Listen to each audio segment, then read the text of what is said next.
interested as a board member. If you ever have a question, feel free to send questions. Again, there's multiple boards, and I want to. It has both boards on. Okay.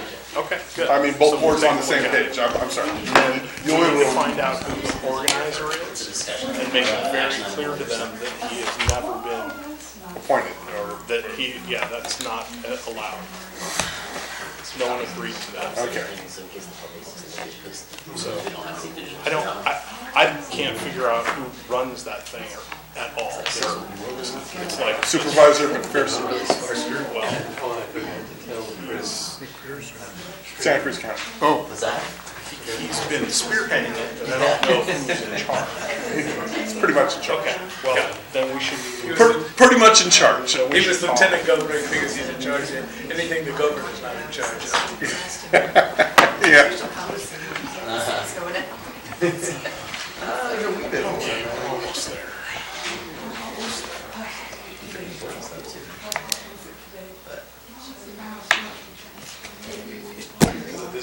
Now you see, I didn't quite recognize you the other day. You didn't have your glasses on. I was going, is that her? Is that her? Yeah. It was you, but I, This is what he did. Get started. See what happens. Suspicious. Don't allow it at all. My microphone works. You know, you could reach there. Very good. Windows.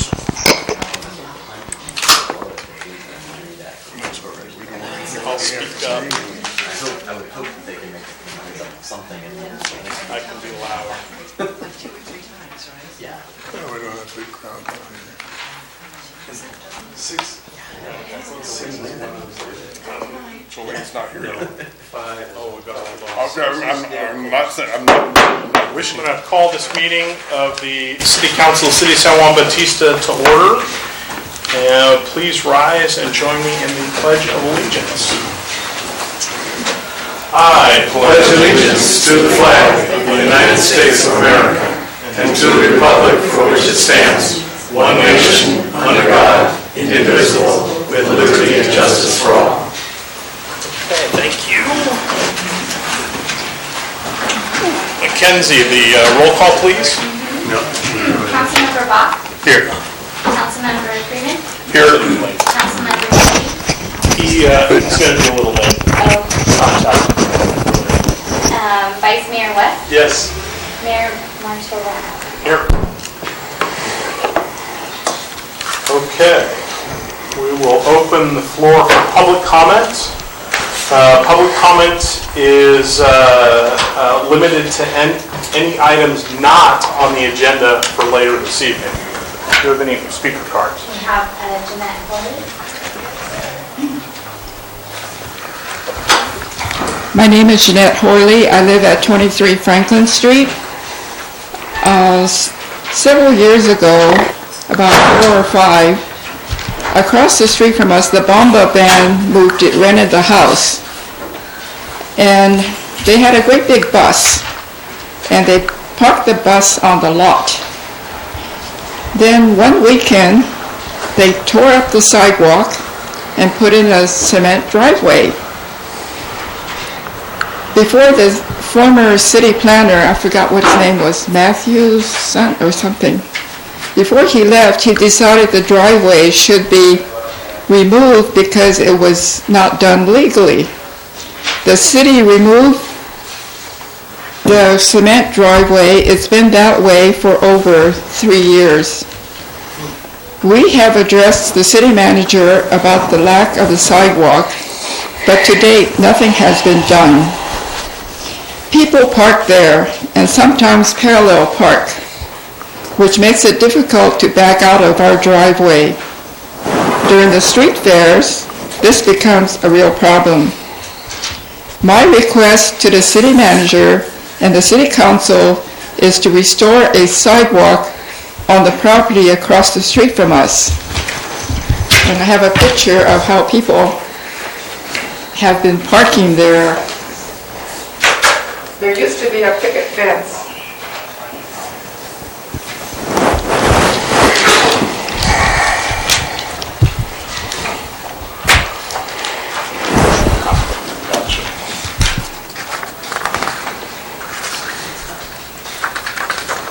Thank you.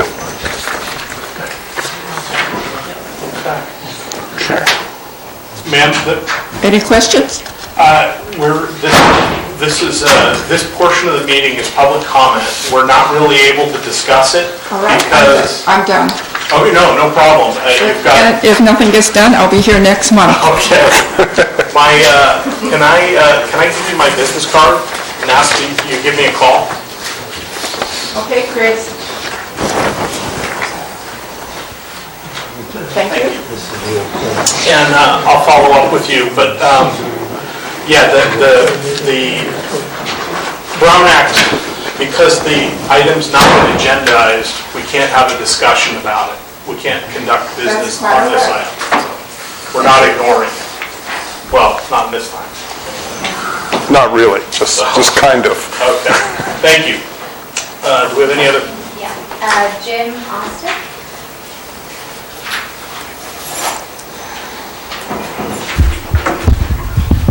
I'm Jim Ostick. I live at the Mission Farm campground on San Juan Hollister Road.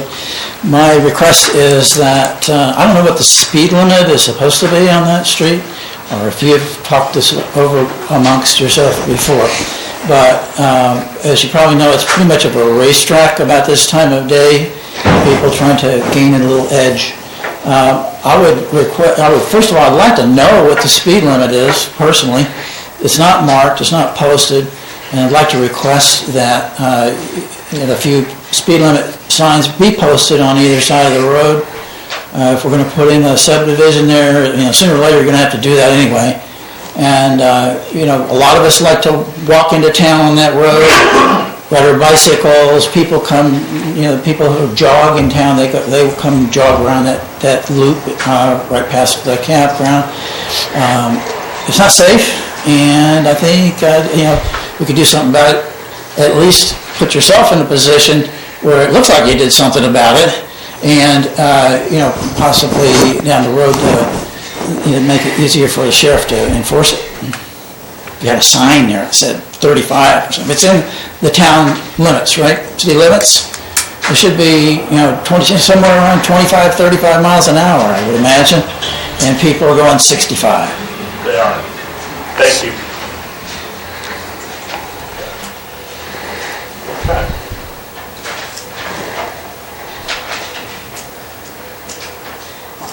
Do you have any other comments? Thank Jill you. Packer.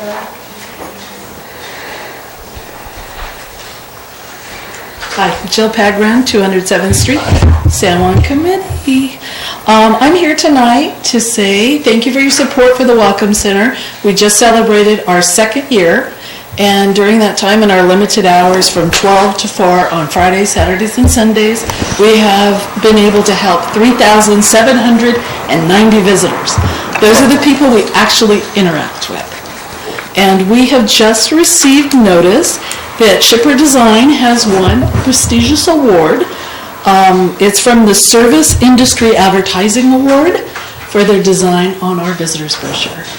So I just wanted to share that and say there's a copy of it, the certificate at the Welcome Center. Thank you. 3,000? Yes, please. Do we have any other speaker cards? We have one more. Robert Sanders.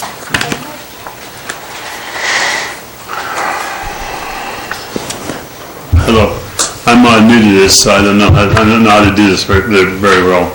I live on 1021st Street, and I think I heard the comments about speed limits also, and I want to comment about speed limit also about that.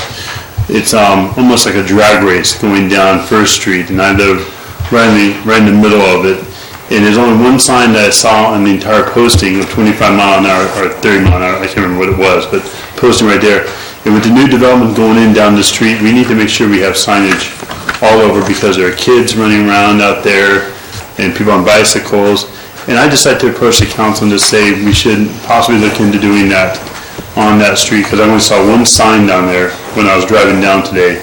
So hopefully we can get that done. So that's my proposal, guys. So thank you. Okay. Thank you for coming in. Thank you. We have one one more public Okay. comment.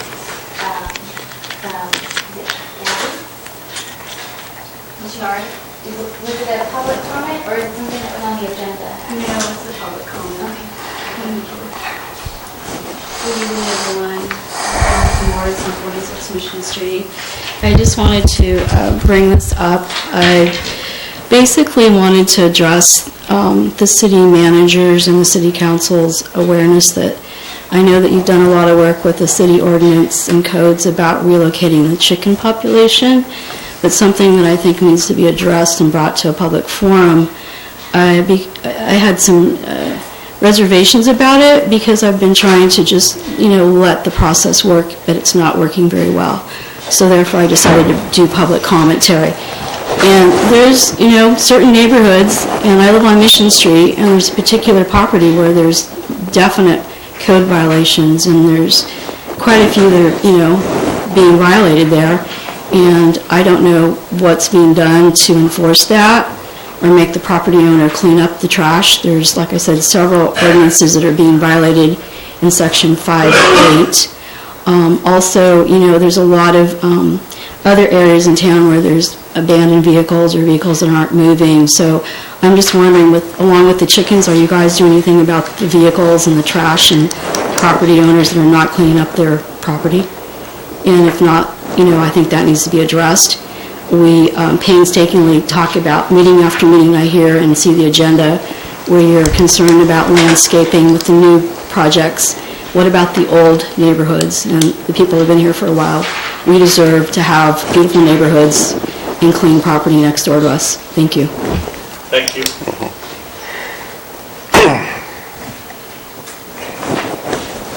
Any other?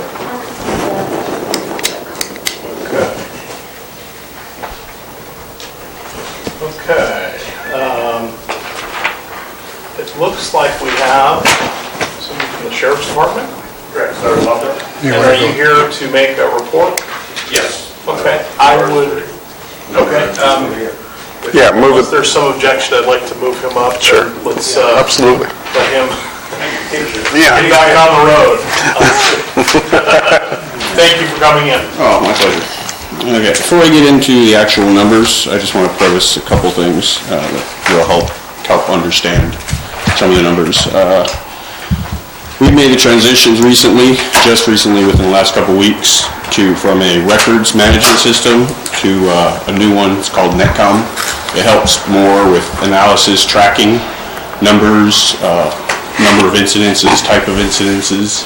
It's all embedded in the actual system. So with any luck, in the coming months, we'll have a little bit better, more detailed on what these numbers, how they affect and pertain to your actual city. We presently have 2 recruits in the academy.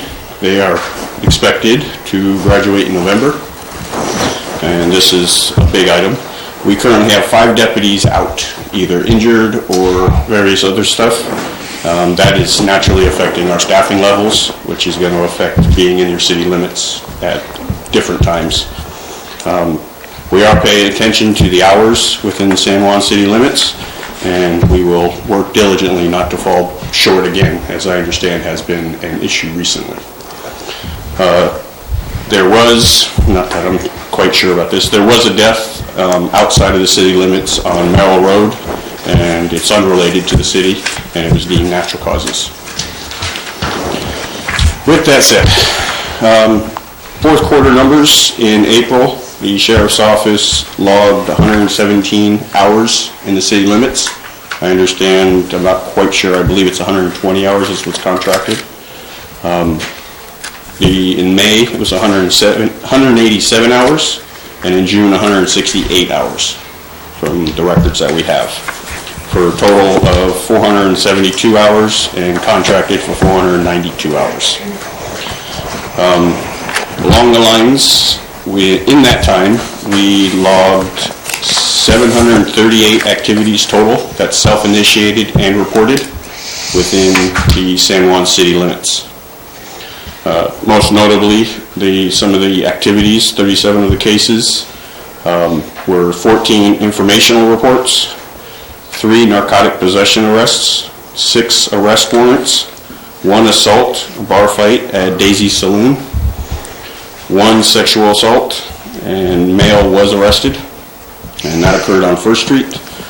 1 vandalism, broken window to Daisy Saloon, which was also deemed to be part of the bar fight. 2 traffic accidents, 2 citations for driving on a suspended license, 1 resisting arrest, 1 court order violation arrest, 1 commercial burglary, which occurred on 3rd Street, 1 arrest of indecent exposure on 2nd Street, and that subject was arrested, 1 CPS case, and 1 DUI arrest, and we had 1 armed robbery burglary arrest from Neal's Market, and that subject was taken into custody. And that's pretty much, I won't get into too many particulars from there. Yeah. Any questions, anything like that? I had a question about the records. Are you going to be loading information, historical information, or is it going to be basically starting from start date moving forward? It's actually post-date, it goes back. Like when we did ours, we're going all the way back with the system. We have techs that are involved, and I believe they went all the way back to presently 2007. Okay, and they're so still continuing. They're still continuing to go back.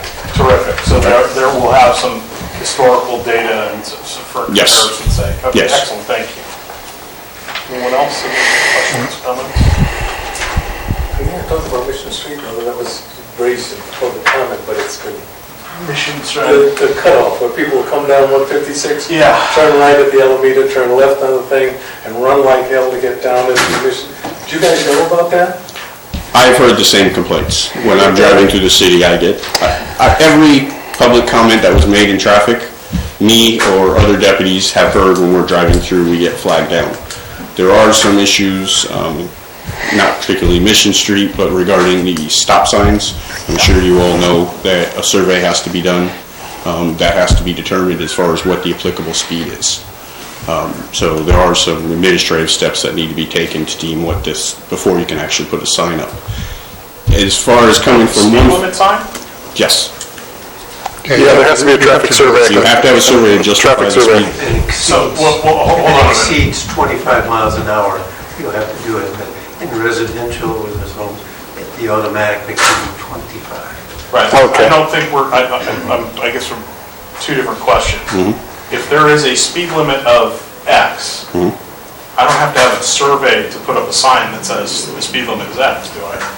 If you're going to have a problem in court, from my experience, because Well, there is a speed limit on that road. There is is. a speed limit on that and road. commonly what I have gotten in court, and people now educate themselves before they come to court, is they want to know, and they're entitled to, when was the survey done, and what was the determined speed to justify that speed. Okay, well, we should take that offline.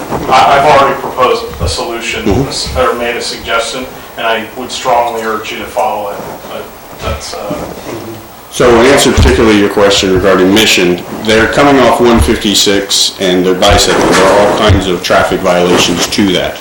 I have heard it. I haven't personally seen that.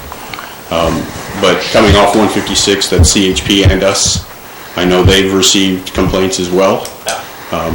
So as far as what we can do, that's something that may be deemed up to our captains as far as what we can, patrol-wise, what we can do there. Sure. And that's kind of a busy intersection, so it's still kind of hard to catch up to them without impeding more traffic and pushing everyone out of the way. We all know 156 is not the greatest to even have lights and sirens, and you're pushing semis and everyone off to the side. Yeah, I don't think, we're not suggesting that happens. Right, I understand that. I was looking about sitting on Mission, and it's not 35 or 40, it's 60 miles an hour. I understand. Going down that road. Right. Yeah, there's no question. San Juan Halls. That's That's what I was confused. It's in front of the, what I call the RV park. It's the shortcut. Yeah, can I make not an observation, but a little comment? I have heard that many of these cars are being directed by Google Maps or Waze, these traffic avoiding apps, and I've seen it on my car, not on that location, but is there any way we can contact Google or someone like this and tell them, no, don't do that, just tell them to go straight? I mean... That's a little bit outside of my expertise. I know. I imagine you can always contact Google. They tend to be abundantly friendly. I don't know what their fix would be, but I've heard that as well. I've caught semis that are going through downtown, and they blame the same thing, is that's where my app tells me to go. And I still have a question, well, can't you see it's a residential? It's not. So, I don't know, as far as answer your question, I don't know. Okay. I would encourage it, try it, and see what they say. Okay. Okay. I would ask them if they missed the sign, the red circle. Correct. Slash through it. Right, and non-truck route. Yeah. Right. Yep. Thank you very One of much. these days I'm going to get run over in front of my house. So that takes us to consent items. Move to approve. Second. Okay.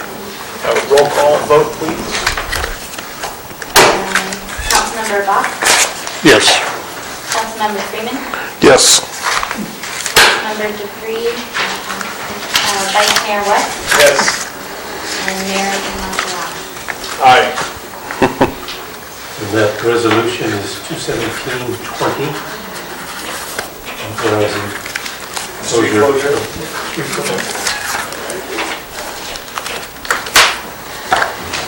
Okay, presentations, informational items, and report. Yeah, you should have a motion to adopt. What's that? I'm sorry, what are You we? should have a motion to adopt the resolution. And read it. Title it. I think, There was a motion for there. just a moment. Deborah, what was that? It's on the consent, so I don't believe you need a second Yeah. motion. Okay. We're ready to do that. Moving right along. Thank you. My microphone does not work, by the way, so I'm not avoiding you I can hear you. purposefully. I can hear you. Okay. Presentations, informational items, and reports, treasurer's report. Again, we have a general fund that shows a positive $37,900, which is a positive of about $48,000 over last year. This time. The enterprise fund had a net loss of $98,000. Because compared to last year, the loss was about $19,000. So we try to avoid it this time of year. We receive a lot of payments of capital expenditures that we always delay into the last quarter. Let's see. But you call that out as debt service costs. So the debt service costs should have been lower, should they not? Mm-hmm, yeah.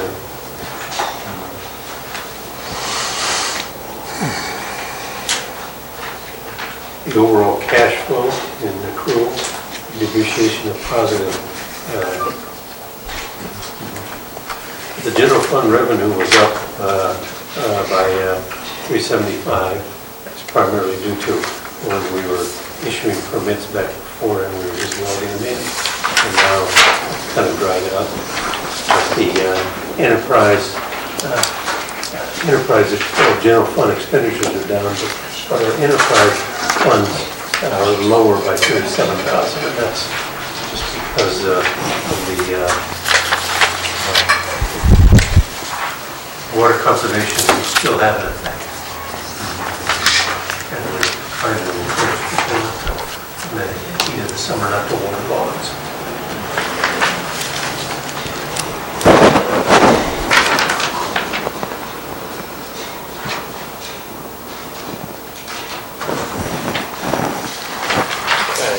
Questions, comments?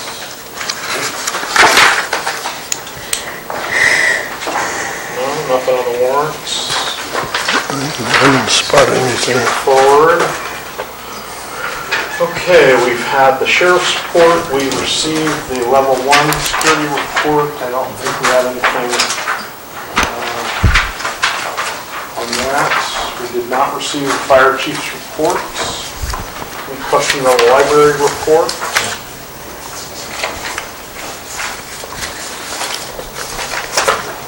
Okay, and that takes takes us to the administrative report, Roger. Just to kind of give you an overview of the well number 5 and 6, we had some positive results on well 5 for monitoring wells, and we've had 2 batteries of tests at different level elevations, all the way from 170 down to 400 and 380, and it's been coming in substantially lower, and now we're committed now to dealing with Majority Brothers to develop the full well, which is a 24-inch boring down in the 12-inch casing, and then setting the screens down into 380 to 400 level. Great. The well number 6, we've had consistent nitrate levels into the 4 and 5 categories.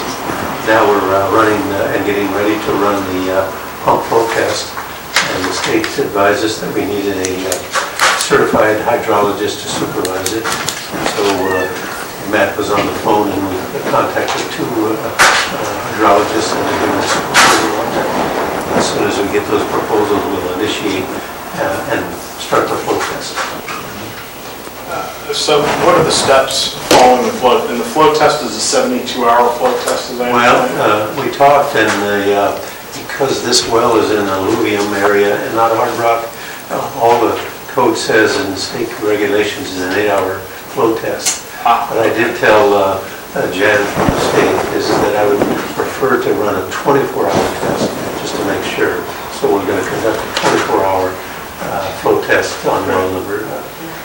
Once that's complete and we determine the drawdown and then the recovery back and everything, and if it was within the state criteria, then I think we can begin to negotiate with Dale Coke to acquire the well with the additional land that we've indicated as a swap on the well inside number 3, and then bring that online.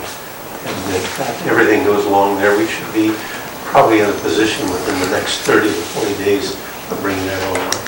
So the water quality has met all the standards? Standards, yes. The flow test is the last parameter that we would need. And the only reason that we're running the flow test is we don't want to buy a well that does not have the recovery from the drawdown. What's the flow rate we're looking for in gallons per minute?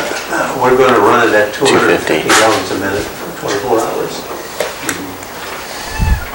I think the rationale behind that was that's enough to fill up the reservoir, wasn't it?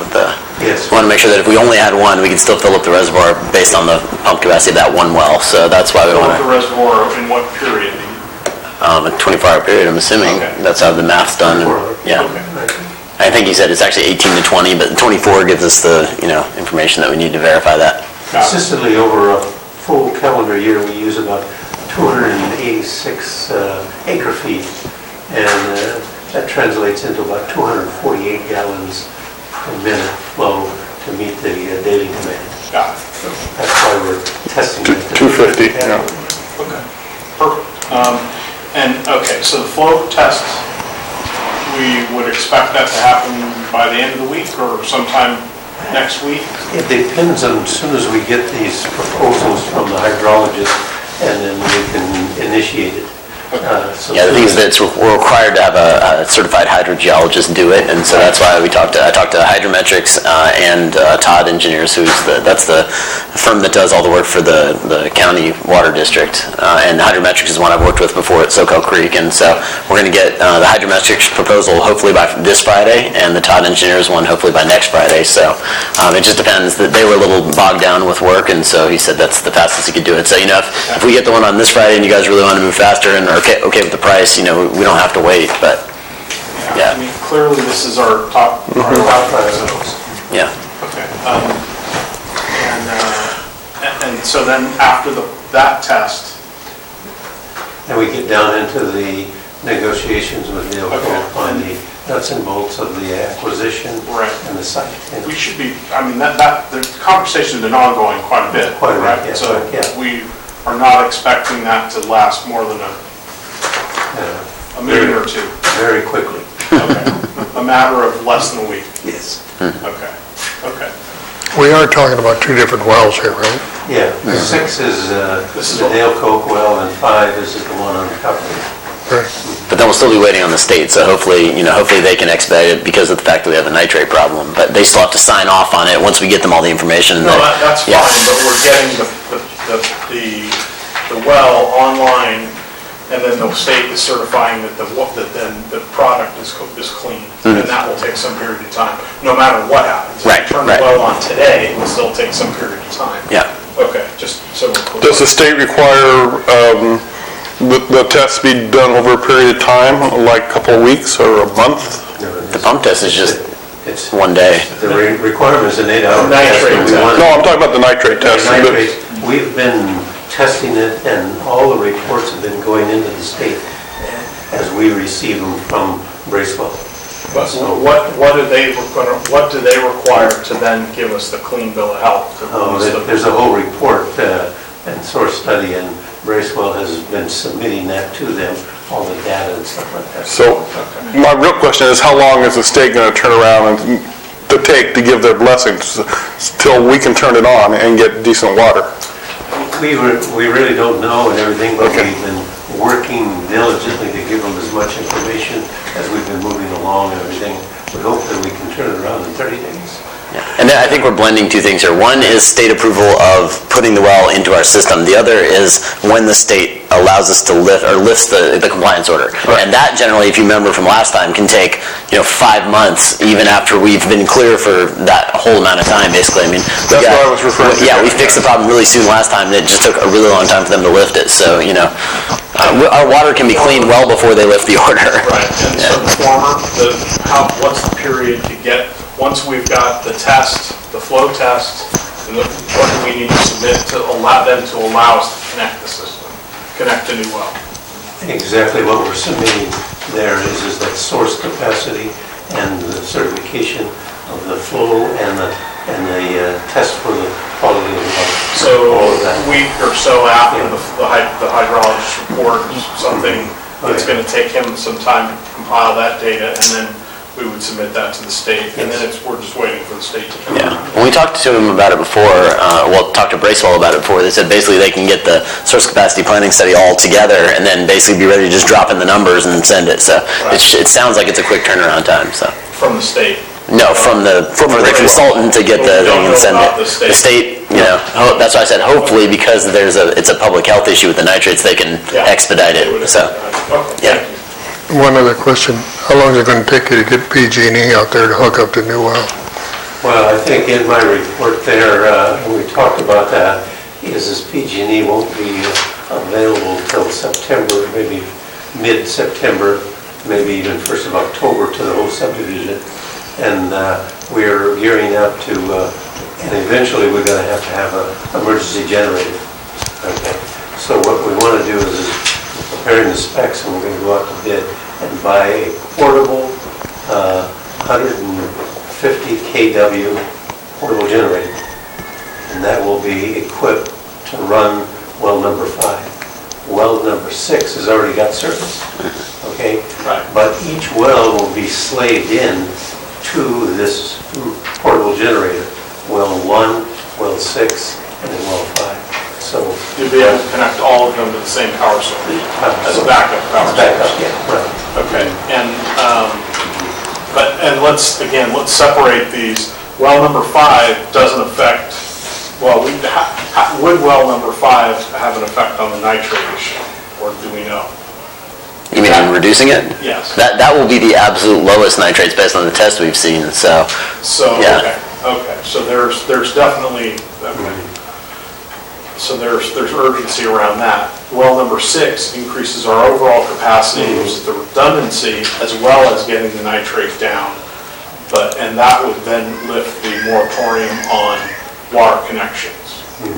I think we have to get both in to lift the connections, Number 5 is a replacement, number 6 is an additional that would allow the redundancy. Right. Okay. Any other questions? Okay. Thank you guys.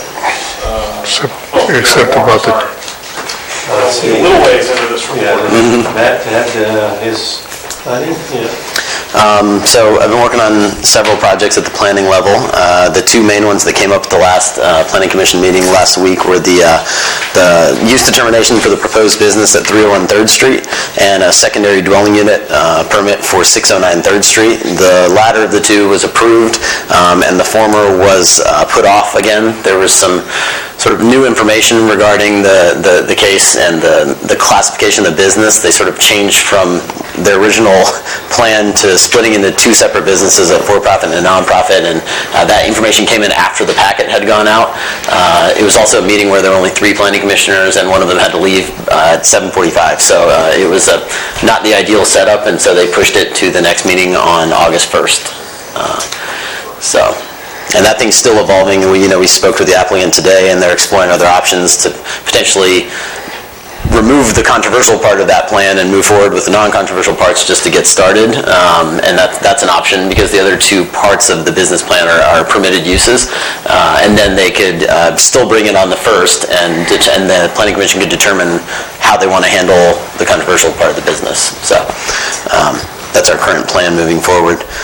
I also wanted to point out under the planning part that, I've put a lot of work into developing the planning page of the website, and I think a lot of people still aren't aware that all that information's on there. So, when you hear about these projects like, 301 3rd Street, you can go to the website, go to departments and planning, and there's a description in all the related documents of every single project on our planning agenda there. So I went on it this afternoon, and looked through some of the documentation. I was very impressed. You've done a great job. Thanks. The level of detail and the amount of documentation that's available online is fantastic. So there's site and design review, there's plans, there's site plans, there's detailed building plans. Yes. So you get a very good sense of what is coming and what's going on. The parcel that's immediately behind the building here on 3rd Street, the elevations, what are those 2 parcels going to look like? That open space, probably most people don't realize that's 3 lots. Yeah. They are tiny little lots. Tiny lots. Yeah. There's a tremendous amount of information that's now online, and it's easily accessible, which is terrific. Thanks. Yes, it is. And that was one of the things that I think when I first came back, the City Council wanted me to focus on was transparency. And so one of the very first things I did was start asking applicants to make sure that they gave me electronic copies, so not just crappy PDF scans of documents, but the real, original documents in electronic form that I can put on the website. So you guys aren't squinting your eyes and trying to figure out what the numbers are and where the lines are. And you can actually see the same plans that we see and that the council sees. So please take advantage of that if you have, if you're curious about a certain project. Can I ask? Yeah. How far back did you go? I didn't do it retroactively, so that should have started in probably November-ish. But there were some of the bigger ones on there. I know Rancho Vista is on there, and that one, had been going on for years. This is distinct from permits. This is not permits. This is... Yeah, I'm sorry. I was asking about the permits. Oh. Issue permits. Oh, that's in the next section I was going to talk about with the iWork. Those ones, I believe, go back to 2002. All the ones that we had Laura dig out of all the filing cabinets that we have here, I think, go back to 2002. So I didn't see those online. They're not. That's in our iWork software, and we didn't, because I wanted to get it all set up first, we didn't actually do the web portal on that yet. And even if it was, I don't think that part would be searchable. But we might be able to set up that way. I'd have to ask them. But we haven't gotten to the public portion yet where people would actually be able to apply for permits through the web portal. And we could get there eventually, but that's just not the highest priority at the moment. A couple of the other things I've been working on are the city logo and the website, but those each have their own agenda items tonight, so I don't need to talk about them here. I also have been working on iWork, which is the software we were just referring to, and we decided to go ahead and I wasn't sure whether we wanted to go ahead and do code enforcement, because it'll be a little bit of work ongoing to get all of our violation sections of the code into the software, because we have to manually input those as we go, but it's really not that much extra work, and one of the helpful parts of it is that there's actually a letter template that as you go and you put in the violation, it'll plop in, administrative citation or, compliance order or whatever. And so you can actually just produce a letter straight out of that and send them off. And so it's a little less personal, but it also doesn't take the time of crafting a whole custom letter for every single code enforcement issue. So I've just started using that. I've actually sent out a couple letters, so we'll see what the feedback is. If people think it's a little too stern, then maybe I can lighten up the language a little bit, but I think it'll be helpful for Nick and myself who do code enforcement. So next section, speaking of code enforcement, the chicken program was brought up earlier. That's something that we've, was an issue in the Springs. There really were chickens pretty much everywhere. And so I worked with Nick really hard on getting that set up, and we got about 50 or so, and actually between the last meeting and now, we were thinking of stopping it, and then we got a few more complaints from some residents, and we got another 11 chickens, so we decided we'll call it now. So I think we ended at 66 or something like that. And on the topic of code enforcement, while we're out and about, we all wear many hats at the city here, and so when Nick's out doing inspections or helping with public works, or the public works guys are out working on projects and they notice things, Nick and I work pretty hard on getting out letters to people, but we depend on members of the public to be our eyes and ears, and we need people to either, on the website there's an interactive code enforcement complaint form that you can download and actually just hit submit when you're done typing in all the fields, and it sends it straight to my email. So we've made it pretty easy to complain about stuff, and that's generally where code enforcement stuff is generated. So please, if you see it, say something to us. It's not that hard for Nick and I to get out there and do it. We don't have time to be out there in the community the way you guys are on a day-to-day basis. So I would just say, in response to that earlier comment, just come tell us and we'll do our best to do something about it. But on that note, Nick has been issuing parking citations to a lot of vehicles that are, have been in place for weeks. There's a truck rack that evidently has been sitting on a road for probably years that he put a letter on today. Boats and different things like that. And he's really observant when he drives around. So when people ask what Nick does, that's one of his really good functions, is filling that empty role of code enforcement officer that we've had for a long time. So. Sure. And then one of the other things that he noticed going around with Public Works was that the grease trap thing, which I've mentioned before, and we still want to do that, and as soon as we get a little bit of spare time, we're actually going to get Public Works to go out and give letters to all of these restaurants that are not in compliance and get them in compliance with the codes regarding grease traps. And I think that should help with our wastewater, so yeah, that's it. Let's see, my department there, now that we finished the budget and we're getting there, we're concentrating on the wells, and we talked about that. But the additional work that we're working on is I've got two big projects that I've finished the design on, and I want to get the bids out, and that is the McCollum Street from 4th Street to San Antonio at Half Street. Next to the Abbey Park is completely deteriorated, and we're going to go out to bid and reconstruct that road section. That's a top priority. That's okay. This map. Yeah, no, that's next. Okay. The other thing is that we're having a lot of difficulty on our Langs Court lift station, and it's plugging up, and it's resulting in a lot of manpower. Over the weekend, we were out there constantly and stuff like that. And it goes back to the sewer line that the people that own that empty lot right behind the thing gave us the easement to go through there. And now we want to initiate it and have the thing designed so we can put that sewer line in and connect it to the Alameda, and then we can get rid of the lift station there altogether.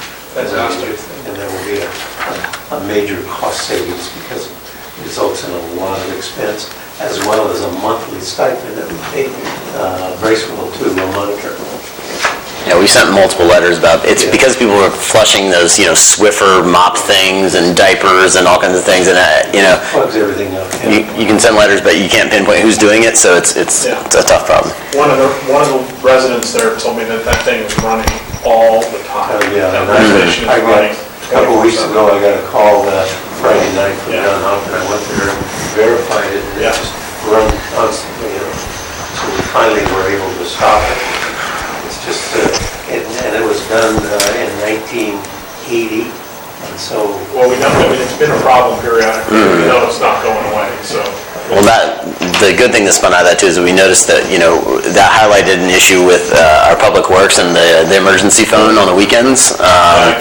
Yeah, and so, Roger shouldn't have had to even come out for that, and so, we made sure to talk to them about the policy regarding that, and if someone's, out sick, how that phone needs to come back even if they're sick. Even if it takes somebody driving to their house, we need that phone back, because someone always needs to answer the emergency public works phone, so. And the last is that we are all familiar with Senate Bill 1 that was passed by the state legislature. And that November comes into effect, November 1st, with the gas tax will raise 12 cents on vehicles, gas, and 20 cents on diesel and everything. But with that, it created the Road Repair and Accountability Act. And these are projects that I've identified as these are projects that I identified that could be eligible for that additional funding. And with that responsibility goes is that we have to identify, we have to come up with an engineering estimate, we have to come up with an estimated time of approval, and then we have to do a use life analysis. And so there's a lot of staff work that we have to do, but that has to be submitted to the Transportation Commission by October the 1st, and then we will be in the running for those additional funds. And so I want you guys to take a look at that list I gave and give me your top priorities so that those are, I'll be preparing all of the data for that to be submitted to the State Transportation Commission, but then I have to reflect it into a priority list of what you want to achieve first, second, and third, and fourth. Well, this is number 2 and number 3, the Alameda to San Juan Hollister and the San Juan Hollister to Mission. I think those should be started and never completed. Just dig them up.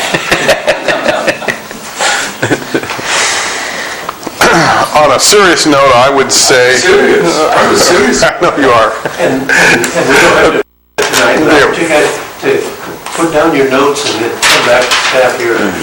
Full Employment Act for Granite Construction, or Granite Rock.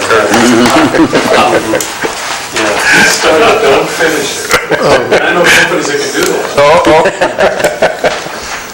Roger, do we have the money in the sewer fund to put that line in from Line Court? Yes.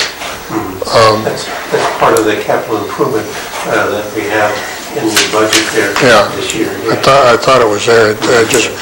When can we get started on that? I'm doing the bid documents right now, and I've got it all designed and all the hydraulics. What's taken a little bit long is that I did not want to excavate because it's about 12 foot deep at the Alameda, and I don't want to block the Alameda off because the manhole's out in the center. So I'm putting an extra manhole back on Lang Street, and then we're going to bore and jack out to the manhole and then connect it so cars can continue to take. It will be down underneath boring and jacking. It's going to be a little bit additional cost, but it'll save a lot of headaches and traffic control. Well, maybe that would cut off his problem then. No. Dig a trench in the Alameda. We have a solution, and I'll bring that back to you. Mine was simple. Yeah. My solution was simple. My solution. Well, I'll tell you later. Well, no, it's not I that don't want to simple. tip my hand.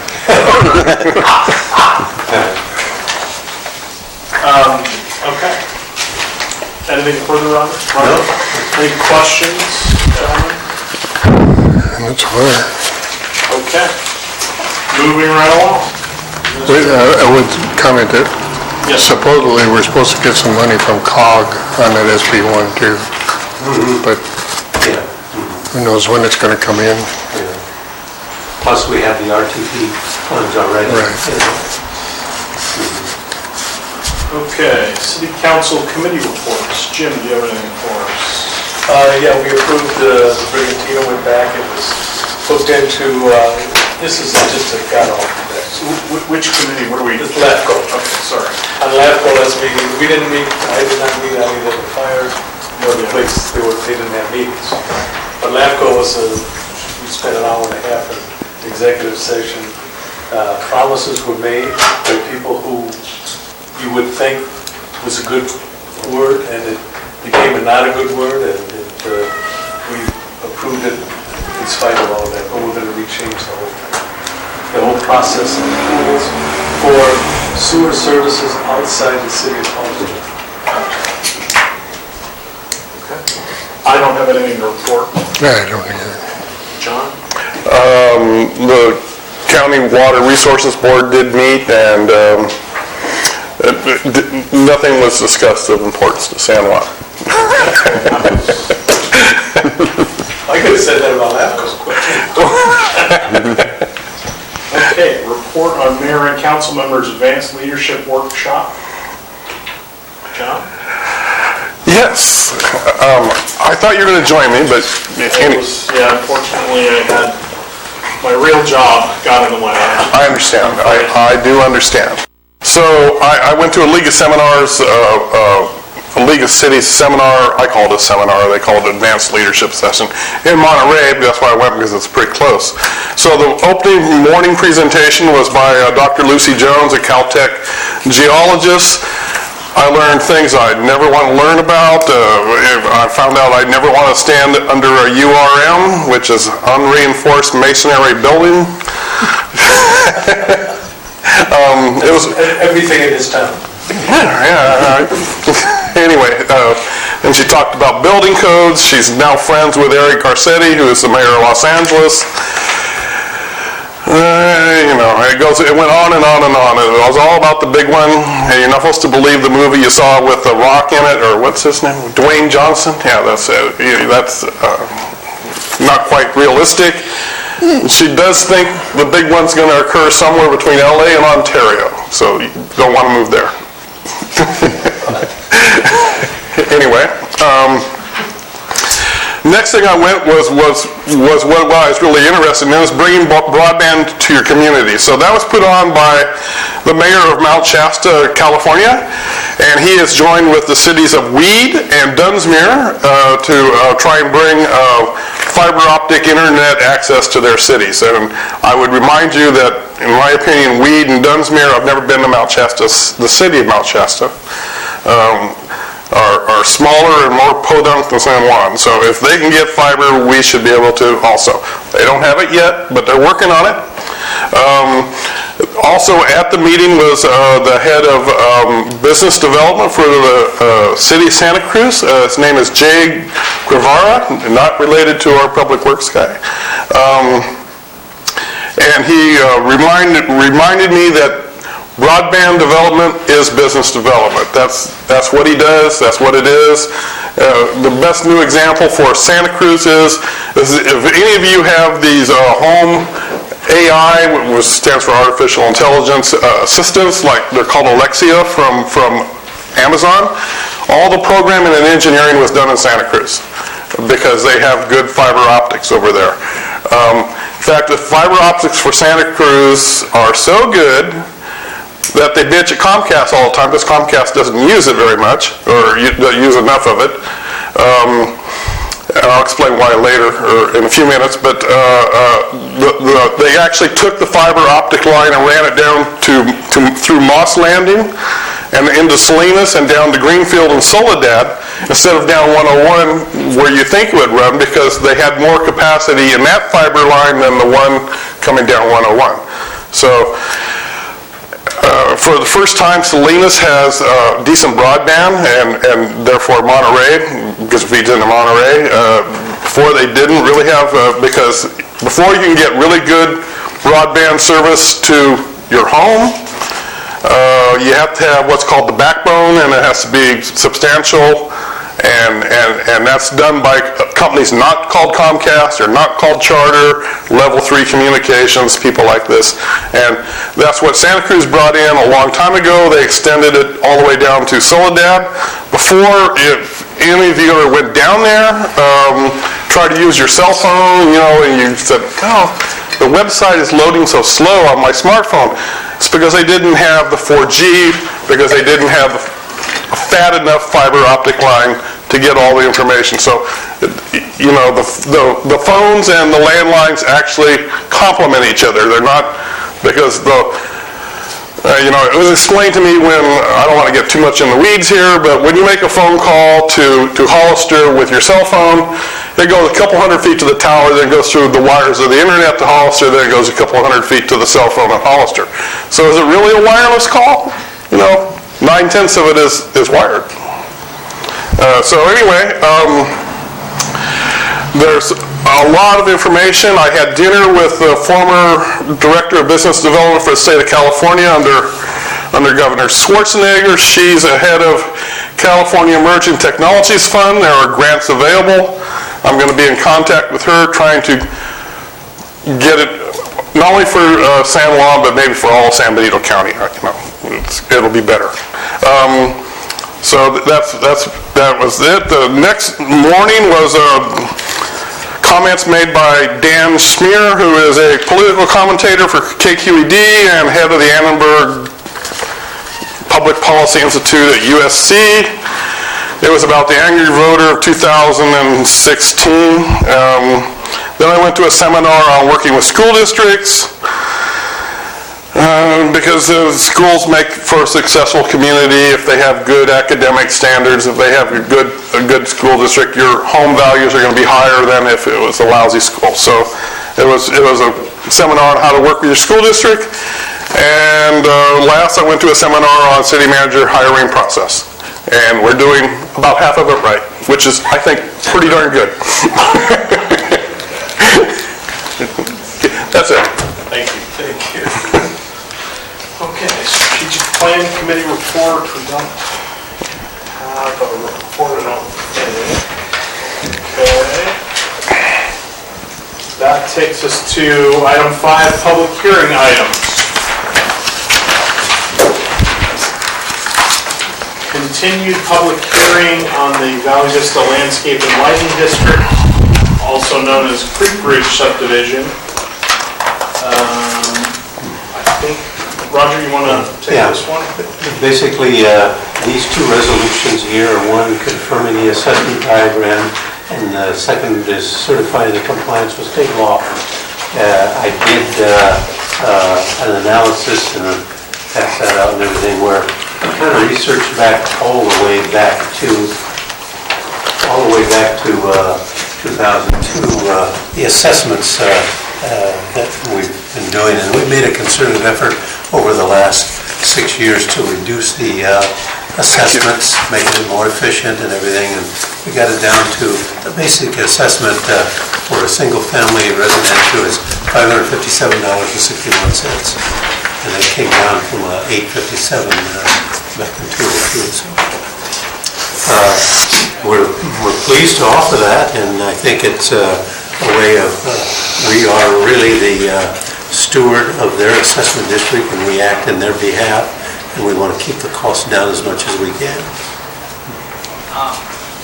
Okay, any questions? And I think at the last meeting, there was a few people who had some questions. Yeah. It's a $250 drop from 2008, approximately. I think that's pretty good. How'd you do that? Yeah. Very efficient. We curtailed a lot of miscellaneous costs and stuff like that. They kept the water irrigation to a minimum and stuff like that. Still met the need. We do have it programmed and functioning for the reclaimed water as well as the cemetery, and that will be utilized very shortly. Great. Do we have public comment on this item? We do. Super. Good evening, Ken Schiffer, 23 Alani Street there in the Creek Ridge Development. And it may seem counterproductive, at least because I'm one of the ones that pay that, but I have questions about whether the funding that you've put together, and I haven't seen the document, is going to be adequate to cover the maintenance costs there. The main concern I have, well, I have two concerns. One of them is in regards to the white fencing that fronts the property on portions of First Street as well as all along the backside between Creek Bridge and the new development. That fencing in both those locations is on public property, not on private property. So all homeowners maintain the white fence in front of their houses on those side street, on 2 sections at the end on First Street, as well as the entire back are on non-private property. The other question I have is whether the funding adequately addresses maintenance on that back fence between the 2 properties. The way that the new development was designed, the water retention pond is literally about 1.5 feet beyond that fence, which literally leaves almost no room for somebody to walk down and do any type of work on that fence. Those fences are currently in pretty bad shape. Some of the top boards are disintegrating. They haven't been painted in the 15 years we've been there. So I have those 2 questions. And then just a comment on, you mentioned the cutting costs on the water. I noticed that the water sprinklers, which you can manually turn on by easily opening a hatch and turning it, in front of some of the houses along Wani Street, do not even pop up, and so they're essentially not working at all. And the landscape people have been repairing those. We've called that to their attention, and they've been systematically going through that and repairing them, yes. Well, I think what you should ask them to do is to turn on the water and see where they're working. Look around. And if they're not working, it's very obvious. The one in front of my house, there's 5 of them there, only one pops up. It only sprinkles this far away, so it's not doing the job. But I'm more concerned about the white fencing and also the costs of that. The other concern I have is with the configuration of the retention pond there, and last year's example of flooding, is who ends up paying the cost if that floods over and into that easement area and also into our backyards and our property on there. Your backyard is not part of that retention pond, and if it does spill over, that retention pond is designed to take the flow and then divert it through a new bridge and then down into the natural drainage. Just a moment. What retention pond are we talking about? It's the retention pond that's on the new property behind. Okay. That's not before us right now? Was that something we can talk about? The reason I'm asking the question is I want to make sure that our district doesn't have to pay the costs caused by an adjacent piece of property, and whether we're adequately protected since we're talking about our district and the costs that it incurs. I think from the legal standpoint, is the adjacent property owner, it's subjacent to lateral support policy and everything, and if they've caused damage to you, then they will repair it. Okay. Yeah. Now, with regard to the back fences, that was not part of the original assessments for the landscaping and lighting district. So that cost to repair those back fences will be borne by the individual property owner. So it's only the landscaping and lighting district is covered by this assessment district. Okay, so you're saying Just a moment. Yeah. Where is the fence exactly? It's in the back of your house? There's a fence on the side of my house facing First Street Okay. that is on public property. The sidewalk, from the sidewalk up to my property line is about 9 feet. The white fence is right against the sidewalk. So all of that landscaping, his property line doesn't come out to that is part of the public right of way? Yeah, it's part of their fence just came to the back of the sidewalk or portion there. The property line is generally behind that. Yeah. But the fence is for your enjoyment, and it's for the property owner to maintain that. And that's not part of the landscaping and lighting district. That seems kind of strange that I should be responsible for something that was built as part of a development managed by the city, and it's on public property, but it's my responsibility to repair it and paint it and maintain it. It sounds like we should go back and look at see if there's some documentation. Roger seems to be pretty familiar with it, but you're probably going to want to see something in writing. Yeah. I know I would if I were you. And as a general rule, a lot of subdivisions go and they will put in fencing for the property owners when they sell those lots. But that's for those property owners. And that's their maintenance to maintain those fences. And it's not part of the landscaping and lighting district. Okay. Well, I'd like to see something in writing, as Chris was Sounds like mentioning, that identifies that. So the subdivision was built in 2002. We're gonna have to go back to that year to define whatever it's called, landscape district. And I too share your concern, because at least 4 or 5 times this winter, during the construction of the new development, and the water flowed over the roadway, actually flooded the roadway till it was almost impassable, deposited a lot of dirt and grime on First Street or San Juan Highway, whatever you want to call it there, just beyond your property. I'm not so sure if it wasn't the fault of the county, because the ditch was literally plugged with weeds, whatever grows in there, that inhibited the water to flow correctly. But that's going to be that is a main artery in and out of town, and we should not have it overflow at all, if possible. No, we can, I'm very familiar with what's in the landscaping and lighting district, improvements that are required and stuff like that, and there was no mention of any fencing. Okay, Roger, so why don't you pull that information together for him, and if anybody else contacts the city, we'll then have that available to provide them. And if it is an issue, then those fences could be moved back to the property line and on the individual. Yeah. It's just that the fact is that it was probably more convenient to give you more yard area between the back of sidewalk and your house. Yeah. Well, in fact, that's what it is, then I'll have to incur the cost, but I'd like to see that. Thank you. Seems pretty reasonable. Do we have any other comments? Okay. Any other questions, comments from the council? Jim?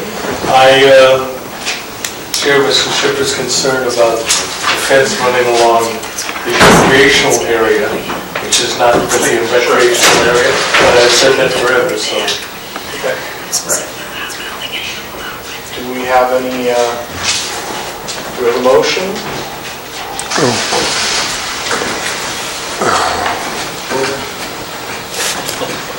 2017 what?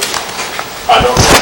2017-21. If we, Okay, the resolution of the Council of the City of San Juan Bautista confirming the diagram and assessment in connection with Valley Vista Landscape and Lighting Maintenance Assessment, District Number 1 for fiscal year 2017-18. Second. McKenzie, roll call, please. Councilmember Bach, Yes. Councilmember Freeman, Yes.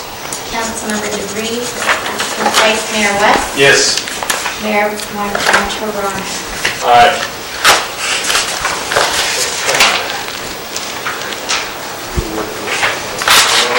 And we've got the second one, right? That's number 20, the first one was 21. The first one was 20, the second one, the one you're doing now is 22. 22. All right, resolution number 2017-20-22. Resolution of the City Council of the City of San Juan Bautista certifying compliance with state law with respect to the levy of general and special tax assessment and the property-related fees and charges. I'll second that. Councilmember Bach, Yes. Councilmember Freeman, Yes. Councilmember DeVries, Yeah. Abstain. Vice Mayor West, Yes. Mayor Montour-Brown. Aye.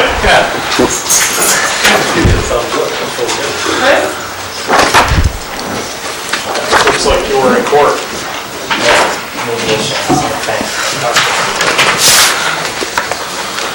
Okay. Moving right along. Just starting on action item section 6. So, 6A, consider resolution approving a social media policy for the city of San Juan Bautista. Okay, so at the April meeting, City Council considered a recommendation from the Strategic Planning Committee regarding community engagement strategy, and one of the legs of that strategy was the creation of a social media accounts. And considering that, I decided that we might need a city social media policy to help kind of regulate the city's behavior in regards to those social media accounts.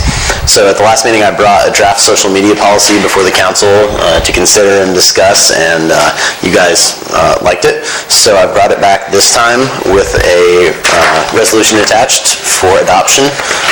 I'd also point out that in the meantime, the Youth Commission really liked it, and obviously they really like social media, so they've actually now adopted pretty much the same policy with just Youth Commission subbed in for City of San Juan Bautista. So these will be the same policies regulating their activities as Youth Commission on social media as the city's activities on social media. So if you would like to pass this, you would approve resolution, I guess, 23 for the social media policy. Any questions, comments? The only question I had is, let's say somebody does post something derogatory or online. It's okay for you to delete that, or? Okay. Yeah, that's stated in there. I can find it. Who's going to be? What's that? Who's going to be, let's say, policing that? Oh, Roger, obviously. Okay. No, that'll be me. Okay. I had a couple of questions. In section 3, under city social media posts should never, and it says express positions that have not been explicitly approved by city staff and or city council. So if it's a city staff member expressing the position, I think that was meant to include the city manager more than city staff, but we can change that to the city manager well, if you I'm want not to. sure. It just seemed like a... Well, it depends, because at the time we were talking about having a part-time PIO, and at that point I would still be in a position to approve it probably as community development director, but but we're probably not getting that exact position now. Certainly not immediately. Right. So... we could just either remove it or change it to city manager, and then there's someone in-house who would be able to approve if we needed to respond to something. I would say city manager and or city council.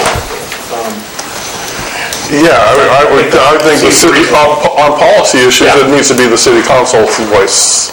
On just regular administrative issues, it can be the people. Okay. Those guys. And then under number 4, it says the city's social media accounts are managed by city staff. And I would suggest that be the designee of the city manager or council, something like that. So it's an individual, it's not just generic.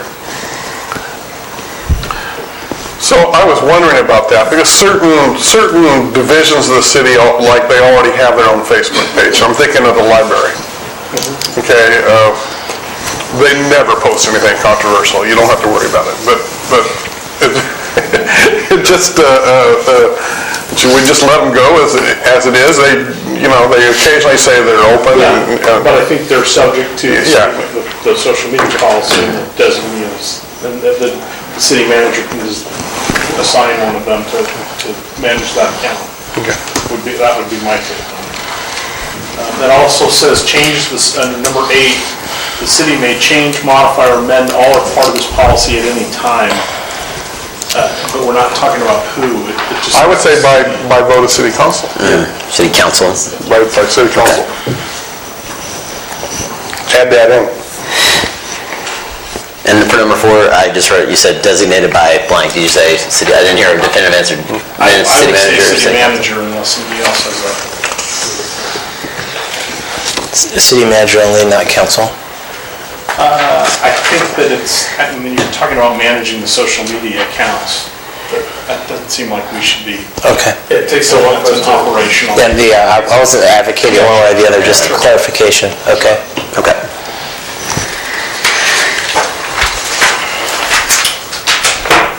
Any other questions, comments? Do we have any public comment on this item?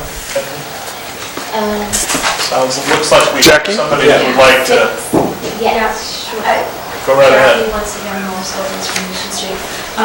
With the management of the social media, don't you feel that perhaps the city manager has more important things to do than to monitor the social media accounts? Like there might be the person that more likely that designed the compliance issues might be, I think, a better person to monitor that. That's just my idea. He's got a lot on his plate. Sure. I was joking when I said that it would be. Yeah, I think he was kidding. I think it's gonna be Matt.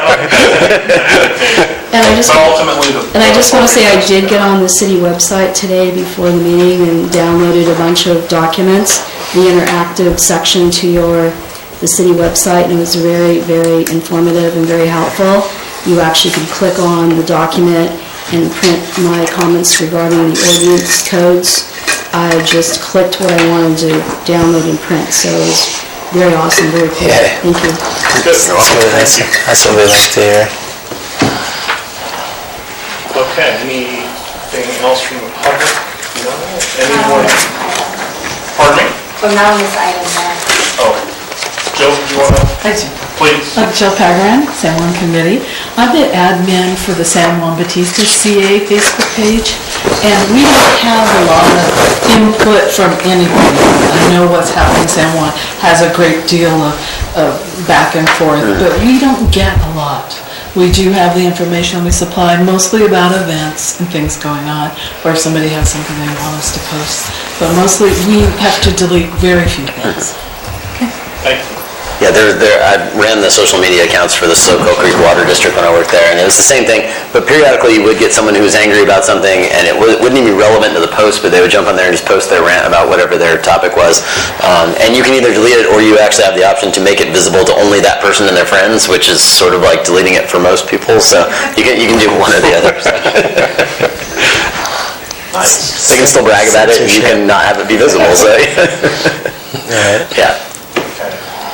And no other public comment? Okay, anything else from the council? Gentlemen, do we have entertaining motions? My turn. I'd like to make a resolution to the City Council of the City of San Juan Bautista approving a social media policy for the City of San Juan Bautista. And that's Resolution 2017 Dash 23. 23. 22. Jim seconded. Councilmember Bach, Yes. Councilmember Freeman, Yes. Councilmember DeVries, Yes. Vice Mayor West, Yes. Mayor Martellone. Aye. It's only going to take about another year to get your name. Yeah. Well, that's not an easy name. Don't be. You say it correctly right now for a $1 bill. Order on it. No. You owe me $1. Say mine correctly. Yeah, not hard.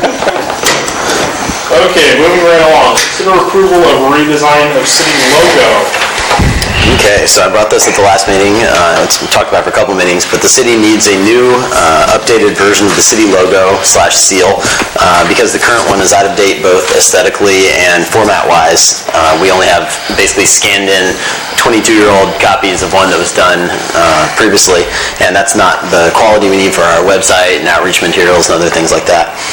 So at the last meeting, I brought we hired Shipper Design to create three new versions of the city seal. Their instructions were to keep the components, so the city, and they're all posted here by the way. City of San Juan Bautista, established 1869, the mission, and then sort of elements that were similar to the original, which is very close to this. So we discussed that at the June 20th meeting.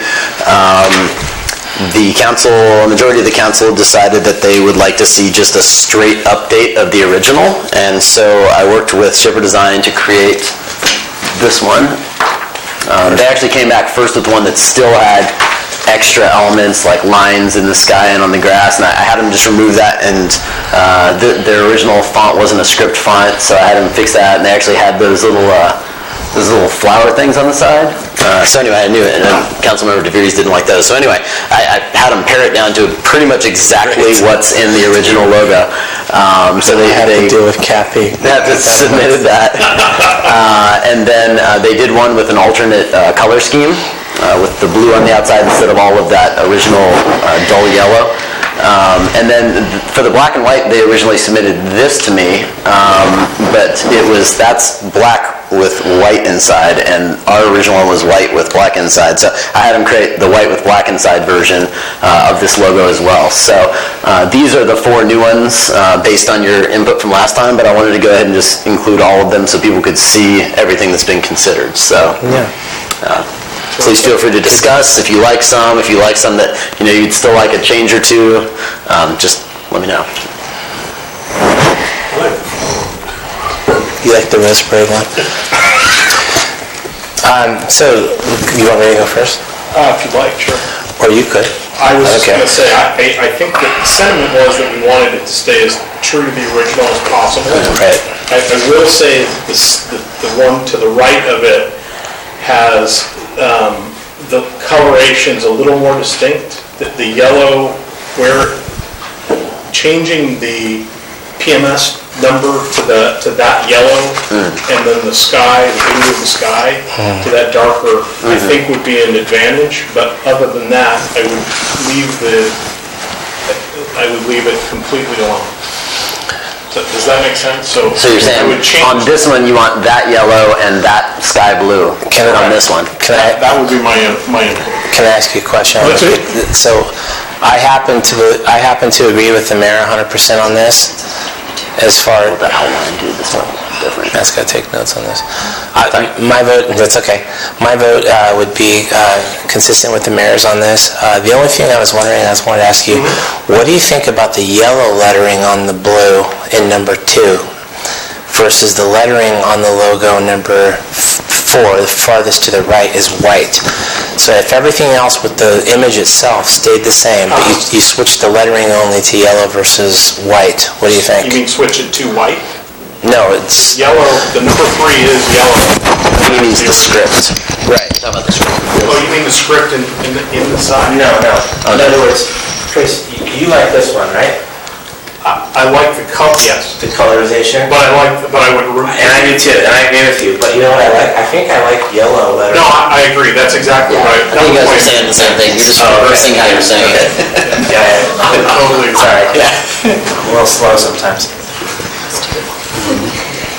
Yeah. Yeah. Jim, I can't tell the difference between any of them. okay, that's what I figured. It's like the rib contest. Yeah, this is We're on the last one you taste. Yeah, That's like them all. That's right.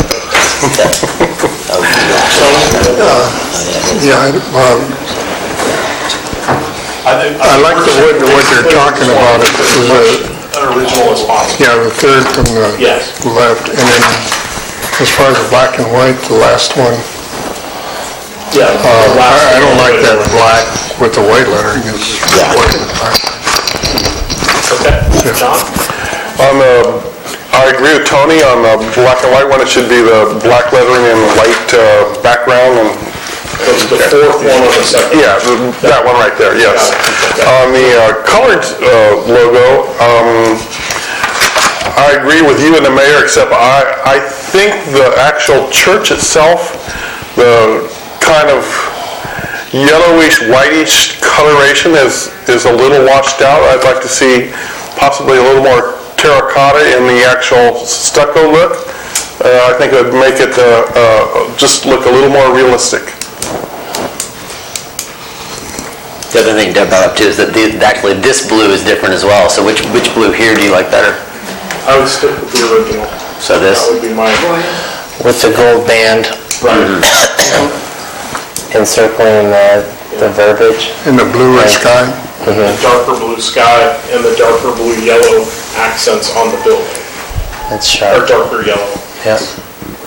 I don't know what you could do to that John, building, John. I don't know what you could do to that building. I think, John, I think for me personally, I'd like it to stay as original as possible. And just... But it still looks washed out. Why do you want it washed out? I don't... It's original. It doesn't... I think it looks... I have to agree with him, but it's really supposed to be in the background. Yeah, I don't... Okay. That, you know, Tony, you... that's fine, yeah. What we described? Yeah.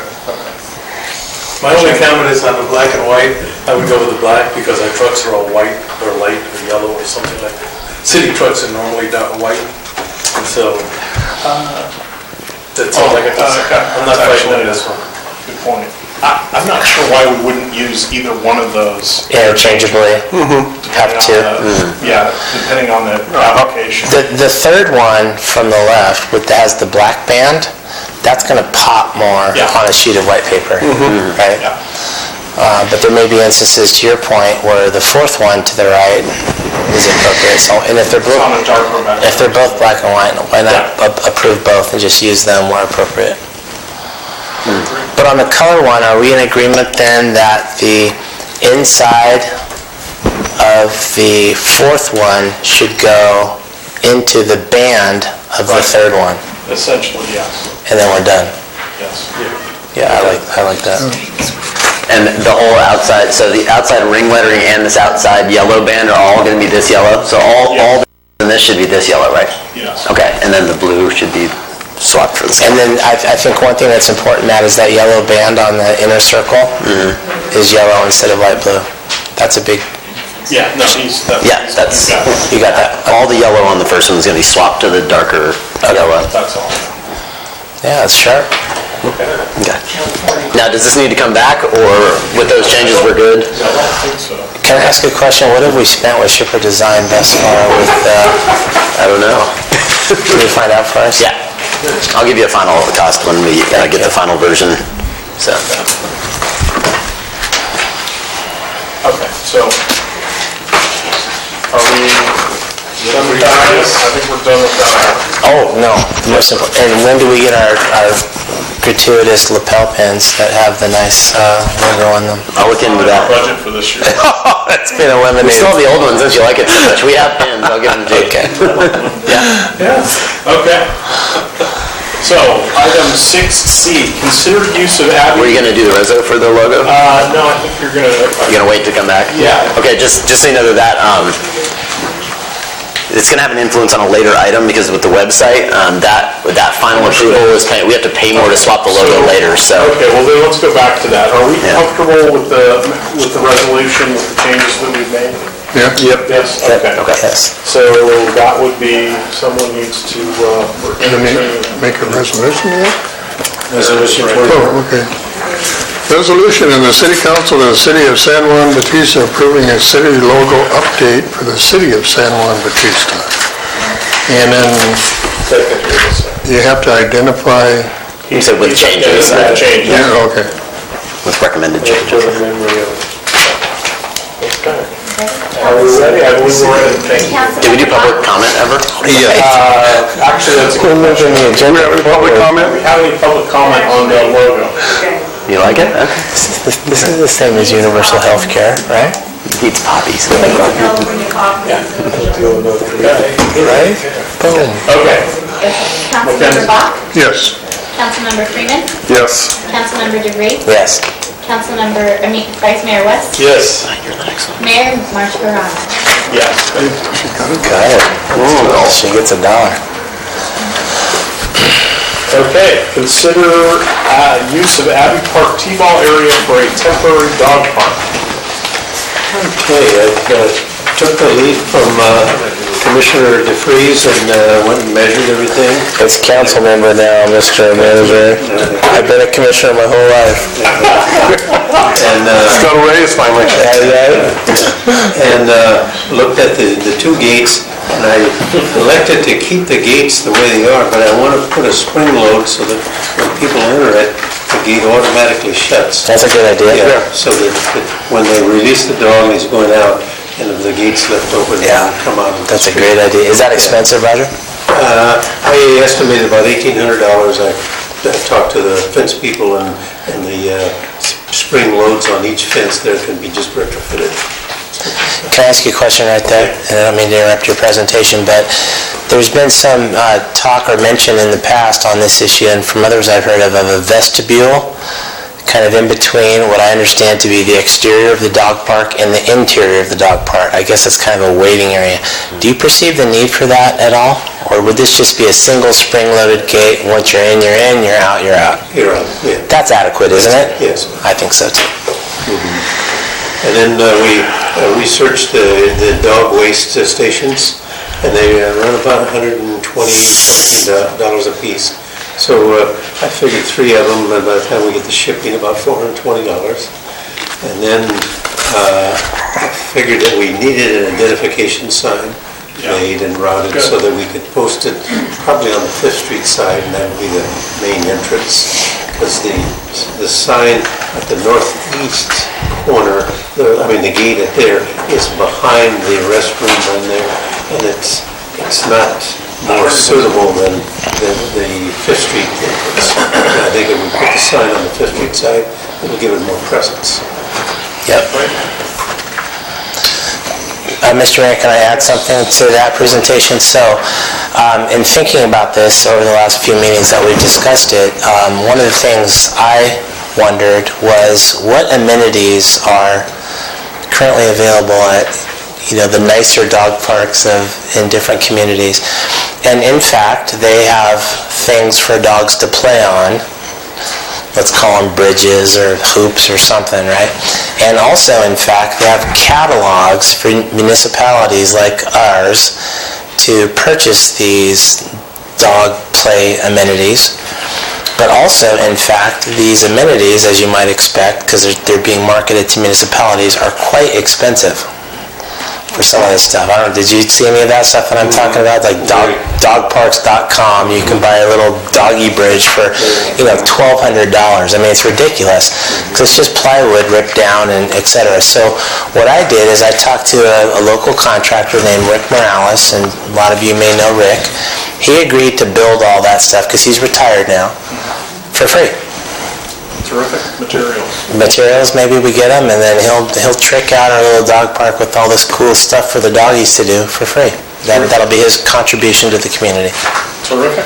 Asking as an attorney, if somebody brings a dog to a dog park and they get injured on one of those things, who's liable? Well, probably no different than, unfortunately, I don't want to minimize the health and safety of children, but it's probably the same kind of analysis that you would go through in a playground. So we'd have to get insurance for that? Well, we have insurance, so you'd have assumption of risk kind of arguments, like when you took your dog up there, did you realize that Fluffy might fall off, that kind of thing. So I don't perceive the risk and I'd be happy to hear from what Deborah has to say, but I don't perceive the risk to be so much that we would have to worry about extra risk loss measures. So all I really know is about children's play equipment, which has to be standardized. Yeah. You can only purchase it from standardized vendors. I don't know anything about the dog playground equipment. But we can, ask Parsec if necessary, if there's any rules for that. Right. So we can ask Ken on. So Fido falls off the bridge and sprains his ankle. Yeah, it's built a code, they'll sue. Yeah. If it was a child, it would be strict liability if it wasn't up to standards, but I don't know about dogs. Right. I believe the dog owners will do that. Well, I was just going to say the obvious difference is that with a child, you're talking about risk of serious bodily injury, like them becoming a paraplegic or something that could alter the life of a child or something. With a pet, pets are still serious. I care very much about my pets as well, but it's a different analysis from a risk standpoint. And also, therefore, you said code. I don't know that there's code for pet amenities, but what constitutes a dangerous pet amenity? Yeah, come on. I would... So I think there's a risk, what I think there is a risk of is taking that worry too far. And instead, we got a local contractors that are willing to do, something in this dog park that's going to make it fun for the doggies to run around. I don't think we should be dissuaded about risk, in other words. What I've seen in most of the dog parks I've gone to, is usually a separation by actual size of the dog. There's like a dog park within a dog park. It's got the small dog side and the large dog side. So the big dogs don't eat the small dogs. That's for our next dog park. Big permanent solution. But That's for our next dog park. But in the meanwhile, I know I've said this before, but it reoccurred to me on Saturday morning. I took my dog, as I always do on Saturday mornings, to Carmel Beach. And Deborah knows Carmel Beach. And you also know Carmel Beach, it's a big dog party. There's no separation by anything, breed, size, anything. It's all dogs go out there, and owners are smart enough to not bring their dog onto Carmel Beach unless that dog is social, gets along with others. They'll have their little pet bags in their pockets, and everything works swimmingly. I've never once seen a conflict in the years that I've done that between breed, size, or anything else. I think it'll be okay for a while. And then when Bob Quaid builds us our big, giant, permanent dog park, maybe he can think about separation by breed or size or something. Right, Bob? Or maybe Bob gets to that point and he says, you know what, I don't think we need separation by size also. Okay. But in the meanwhile, I think it'll be okay. Anything else from the council? I'd still like our attorney to come back and explain what is the potential liability of a dog park. Okay. And I still have a problem with the deed restrictions. Yeah, I also have a problem with that. Did you guys Yeah, we did. go through it? We sure did. Copied the deed and I sent it to Deborah. There was no deed restriction. Deborah, what's your take on that? It just says for recreational use, so the dog park is clearly recreational use. Okay. Good, thank you. Tony, I would have bet money just like you, it said baseball on there, and it doesn't. No, I know, but, well, I just don't think it's an appropriate location for a dog park. I don't see why we're spending the money, And then, again, my problem is, and Mr. Quaid will argue with me about it, is I figure probably about 50% of the people don't clean up after their dogs, based on what we see at the cemetery. So, and the possibility that you're going to have a T-ball junior giants. And, so you spent this money, and you're going to have to take it down to give those kids back their T-ball park, which I think is the appropriate thing to use here. So, I was waiting for Mr. Quaid to come up, but he doesn't appear to. Oh, okay. But I agree with Tony this time because I have seen recently, as in the last couple of weeks, kids playing there, T-ball there. So it is. T-ball or baseball? I was driving by. Who knows? And they want to play T-ball. But they were using that part of the park for recreational purposes with a bat and a ball. I'll just put it that way. Okay. Okay. If it's a bigger kids were over on the other side of the park. And they had a couple of coaches there. So I don't know. I don't know what the status is of Little League and that. And I did notice today when I drove by, season must be over because they haven't been out there mowing. Usually after the season's over, then the city takes care of mowing the ballpark. So, but yeah, it was just last week? Yeah, it was last week or something like that. Well, here's the reality, is that if kids are warming up in that area prior to a game on the big field, they can also warm up in the entirety of what is center and right field behind that fence, which is far bigger than that little T-ball area. So it's being unused, and 99.999% of the time it's unused.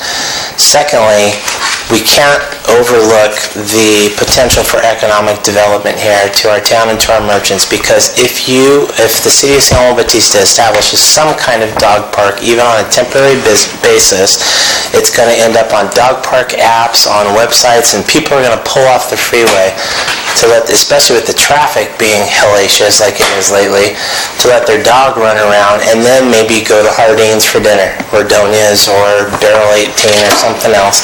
And we're going to derive economic revenue from this thing. So it's not just, altruism towards canines. It's like what's good for our town, and it would be an amenity for our town. And it wouldn't cost us very little, $117 for some dog pooper bags. Well, you're looking at $3,000. Well, for the gate and some dog poop bags. Okay, so $3,000 we get a... The supply of bags will probably last forever, as far as I know. We have to go through those really fast. Yeah. I'm not surprised. So I guess my next question is can they coexist together? Okay, because I agree with your analysis, and I'm supportive of dog parks, but I also don't want to kick the little kiddies out who are learning how to play t-ball or baseball. Little kiddies would not be kicked out. Okay. If there's ever a time where San Juan Aromas gets Little League charter back, which again, let's not forget the conversation that started this off, that's a long time from now. If there's even a group that comes together to try to get that charter back, they're at least a year or two away from getting that charter back. But it's the junior giants who are using it now. Junior giants don't have t-ball. Okay, well, but the kids were there when I go. Well, somebody's got them there. There's little kids, just look, there's kids playing Frisbee there. That's not the point. The point is, what's the highest, best use for our town of that little corner? And if there's kids playing, warming up for the big field, can't they warm up in center field and right field, which is wide open? Okay, let's open this to public comment. Do we have... First is Bob Quaid.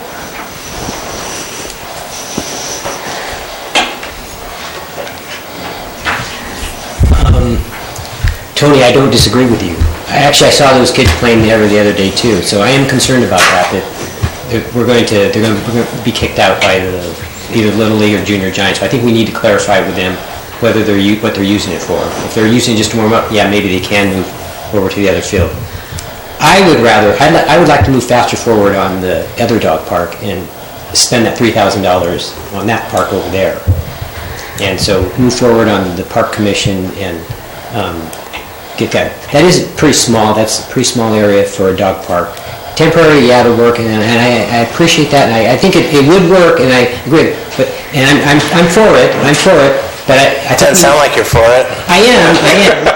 To a degree, but I don't want to be kicked out, when the Junior Giants say, oh, no, I think we just need to clarify with the Junior Giants, because I saw those kids playing, and it looked like they had coaches, it looked like they were playing a game over there, it didn't look like they were warming up. Right.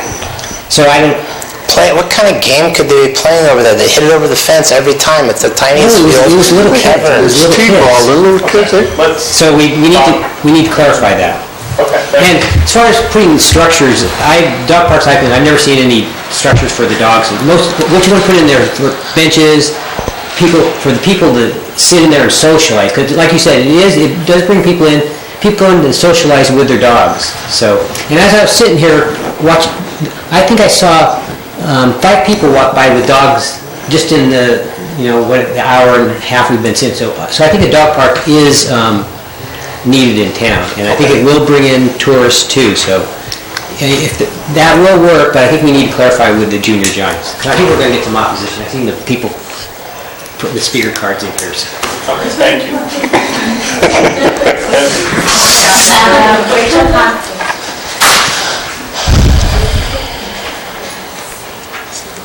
Rachel Ponce, 93 4th Street. I think there needs to be a clarification on the Junior Giants. Little League goes, I think, up to May, the end of May, and then they have their postseason with their tournaments and stuff. And that Little League is in Hollister, and I'm sure that some of the San Juan kids play in Hollister, but there is the Hollister Little League coming and using Abbey Park. Junior Giants starts after Little League. and it's about a month long. And Junior Giants is free, and it starts from 5 years old up to middle school. They have different age group teams, and I have a granddaughter who plays Junior Giants, and when I went to see her, there was not her team, not the team that was playing, but there were little ones in that area where you want to do the dog park. So Junior Giants emphasizes, like I said before, sportsmanship, education, and nutrition, and all of that. So they're teaching fundamentals of baseball and getting the kids to do some exercise without competition. It's non-competitive. So if they're using that little park there, they are teaching them fundamentals, and they're using it. So it's being used. Whether it's a game or they're practicing, it's being used. And I think that's what needs to be considered here, is that it is being used, and it's being used by the little kids. And sometimes they do take older kids that have never used a bat or have never caught a ball or anything like that, and they use that to prepare the kids when they go to the big field. So that section is being used. And I think that because of the economics of this town, San Juan School has over 70% free and reduced lunch kids. So this Junior Giants is an important thing to have here in town. And they started last year here in San Juan. It became very popular with the people from Hollister. They wanted to come and play here at San Juan because San Juan has the snack bar, and it has the speakers. So they get to hear their kids being introduced and all of that. And the snack bar raises money for San Juan School. Okay, thank you. So those are things that need to be considered in all of this. Do we have any other speaker cards? We have one more from Elia Salinas.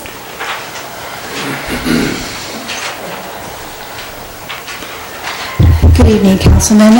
Elia Salinas. On my drive here tonight, I was pleasant to see kids playing in there right now. So I've been here for maybe half an hour, 40 minutes. Kids are playing there, kids use it. I've gone by there on weekends and I see kids doing pickup games. I think that, if I understand correctly, you were going to research regarding the donation, whether it had to stay for a certain purpose or not. We did that. We just covered that. Okay. Anyway, so I think the Junior Giants program is really good. It's for kids. It should stay for kids. I don't want to see you go to a dog park. I think he's got a great idea. He's talked about it before, the different location. Why have something temporary? I find it, I don't want to insult and I don't want to be demeaning this dog park. I think it's a great, people love their dogs and they want to take them for walks, and you don't have to go to a dog park to take your dog for a walk or for exercise, and you got to keep cleaning up after them and stuff like that. And the fact that it's like, I heard the councilman say that it's the highest use for the town, the best use for the town would be to have this park, this area be used for dogs when it's intended for children. I think that it needs to stay for kids, and I think that the individuals who really want this to be a dog park, I think it's being pushed only by certain people, and I think that the kids are not being listened to because they're not here. They're the silent majority, and I think that you need to consider them. Okay? Thank you. Yeah, that's why I built it. Do we have any other speaker cards? Ma'am? Deborah Almas, 45 Franklin Street. I have a dog and he'd love a park. But I do believe in this instance that that's not the area for it. I do believe that Mr. Morales is great for wanting to contribute to the community, but I don't think we need to put money into junky things. I think it's for the kids, and it'd be great if the Junior Giants is being introduced. More parents are going to get involved, more use of the park. I realize that you look at it and you say, that's a nice piece of land. You know, very convenient. I don't think it's going to bring any more economic money into the town. I think people may stop, let their dogs relieve themselves and be on their way, but they're not going to be, I can't take my dog into a restaurant and sit in the patio area. He's not a service dog. He doesn't, you know. So I think, well, that might be a exception, but for the most part, you're not going to be able to bring your dog into a restaurant, and it's not very, you know, food, hair, things, you know. Okay, thank you. Okay, do we have any more public comment? Okay, so I would suggest there is still some uncertainty about the use regarding the field T-ball area with regard to the Junior Giants. And I think that I thought that staff was going to be reaching out to those guys. I think that needs to happen. And I would suggest that we table this to the next meeting. I didn't think we would continue, but it sounds like we have a lot of divided opinion on this subject. Are you guys comfortable with that? Yeah. Yes. Dan? Sure. Okay. I would ask staff to contact all of the organizations that routinely use the field and ask them if in the foreseeable future they will be using that T-ball field, okay? As opposed to center field and right field. That's the important qualifier there. And get some feedback from perhaps from them on the alternative views. But we specifically want to know if their intent is in the immediate future to use the field, use that field. Okay? Let me ask a question of those who are against this concept. Would you agree to roping off an area beyond right field for a dog park? Or do you think that area also is just as precious and used by children as the area behind left field? I would not want to say. See, the thing about the area behind left field is that it's already fenced off. I know because I did it. And it was at the time when San Juan Aromas had a Little League here, and they don't exist anymore. And I live across from third base, and I work across from left field. So I'm there 99.9% of my life, and I can tell you it's not being used at all. Every once in a while there'll be somebody screwing around over there, either warm up for a game or something else, but it's not. It's laying fallow. And if it could be used for its original intention, which was as a Little League field for little 4-, 5-, and 6-year-olds for San Juan Aromas Little League, I'd be all in favor. That's why I did it. But if to the extent it's going for waste, it just seemed like using an underutilized city asset in a way that made sense for the community and economic development. And that was the reason behind it. Let me ask one other question. Could we, looking at the map here, could we just do the dog park? That's just what Dan asked. Behind right field. No, he said left field, which is over here. This is center No, field. left field's existing, right field would be new. And you could, but then the figure that Roger quote's going to grow because there's no fencing over there. Right, I understand. So it's going to be 5. I understand that. This is already enclosed. Yeah. So I think I'd like to suggest that we get the feedback, find out factual information. Happy with that. And then come back and discuss it. Is that okay? All right, then we're going to move on to action item 6D, consider new member appointments to the Strategic Planning Committee. I have a note from Shauna Friels, the chair of the committee, and they have recommended the following new members for council appointment: Anna Garcia, Shirley Brewer, and then Lisa Snowden. Do we have any questions or comments from the council? If you can get volunteers, take them. Yeah. Okay. Okay, so I move that we accept it. Do we have any public comment before we get there? Any public comment on those? No? Okay, thank you. John? I move that we accept the recommendation of those three people. Second. Terrific. Councilmember Bach? Yes. Councilmember Freeman? Yes. Councilmember DeVries? Yes. Vice Mayor West? Mayor Mascherano? Aye. Next item, consider approval of initial design for website revision. Okay, so... We are running short on time, so if you can keep it... Okay. We're updating the website. The website has gone through our website revision team process, and this is the last chance to sort of approve or make changes to this layout before it goes and becomes permanent. Not permanent, it can be changed, but it'll cost money to change it after this point. So the website revision team has approved it, and I just thought it'd be good to get the council to weigh in and get approval of it as well before we move forward.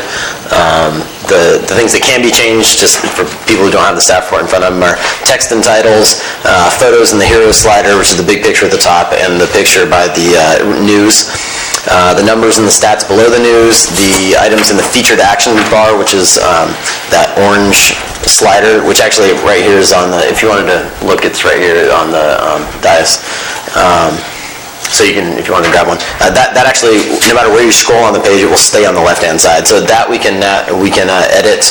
And then the things we can't change are the colors. So the bar at the top, the color of the slider, the all the text and things like that. The tagline over the hero, which is actually the one that was developed by the shipper design for the San Juan committee.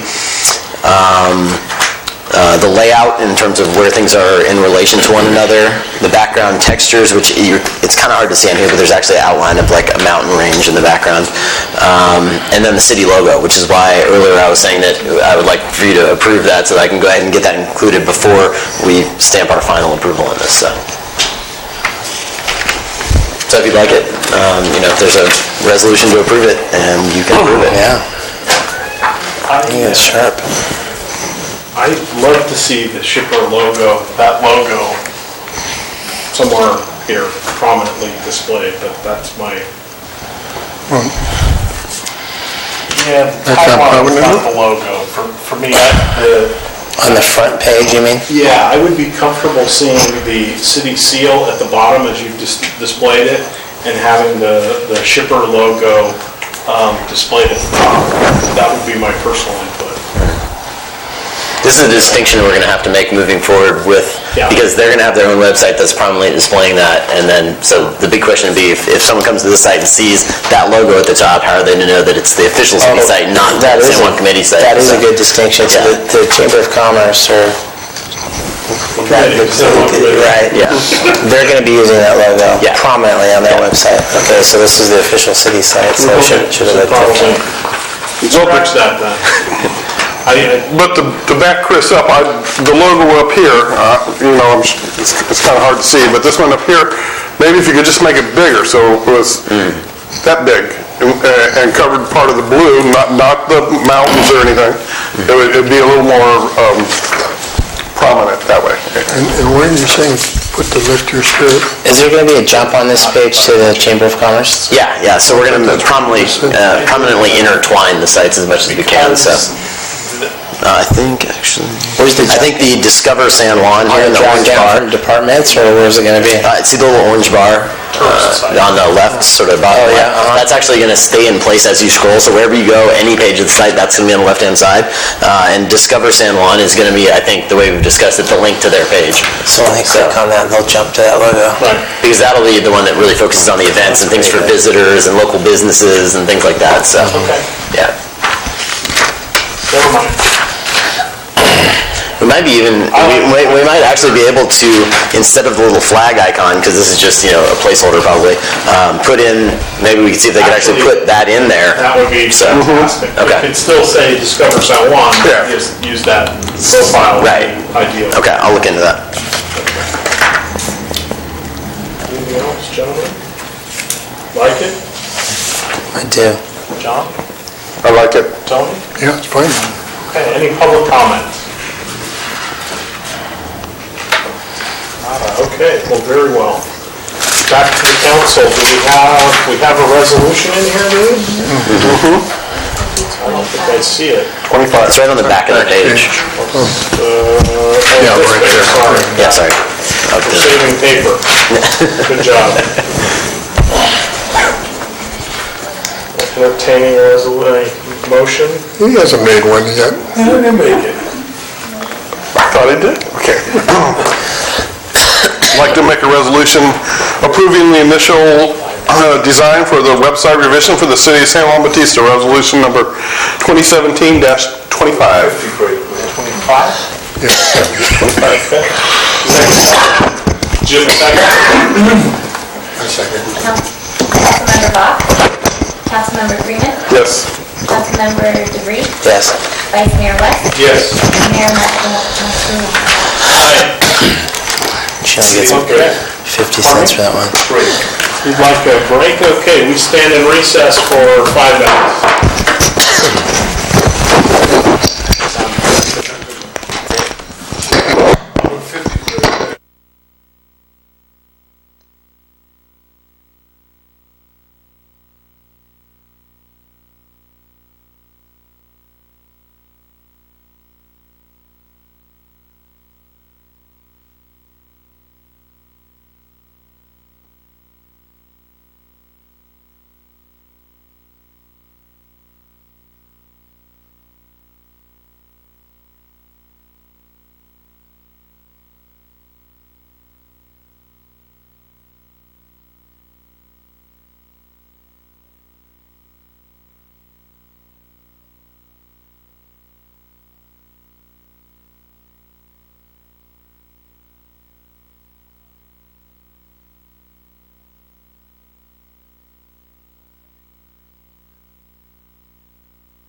6F, consider cannabis consulting proposal from Pinnacle Strategy and Victor Gomez.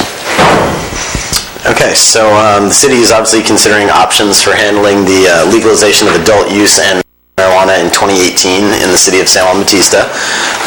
Victor Gomez of Pinnacle Strategy has offered his consulting services to help develop and manage a comprehensive cannabis policy for the city of San Juan Bautista. The background on this is that the City Council held the Marijuana Forum on June 14th. Mr. Gomez presented on the status of cannabis policy in the city of Hollister, San Benito County, and other locations around the Bay Area. And when the city discussed the Marijuana Forum at their meeting, they gave Councilmember DeVries direction to solicit a proposal from Mr. Gomez for developing a comprehensive cannabis policy for the city. The proposal contains a pretty aggressive schedule, in the opinion of staff, for working with the City Council ad hoc committee to establish rules and regulations, tax revenue monitoring, cost recovery programs, permit application process, etc. Although there does seem to be a good amount of focus on community engagement, there only seems to be a small amount of involvement proposed for the Planning Commission. That might have just been an oversight in the proposal, but the land use aspects are pretty important in this. The services offered, in the opinion of staff, would be very helpful in compiling the necessary information for doing a SWOT analysis of a decision to issue one or more of the cannabis license types versus the original wait-and-see approach of putting a full adult use / medical marijuana cannabis ban in place.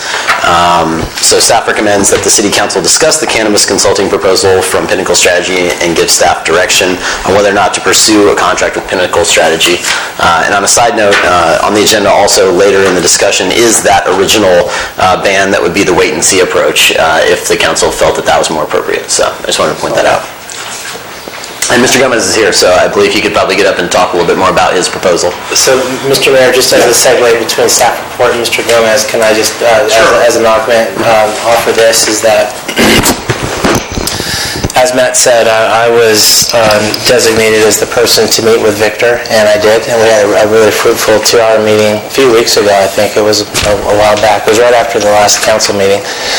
And I'm not going to try to preview or anticipate the things that Mr. Gomez is going to say, other than this, that when, just in the interest of transparency for the council and the community to know, is that, and I think Victor would support this, is that I went to him and said, we as a city don't really know what to do with this issue. It could be different levels, in my opinion. Remember, we drew it out on a little flow chart. It could be a complete ban, which is where we are now, or we could do cultivation. Maybe that's the next step, and maybe a step up from that is manufacturing, and maybe a step up from that is a dispensary. And what would all of those look like from an ordinance creation standpoint?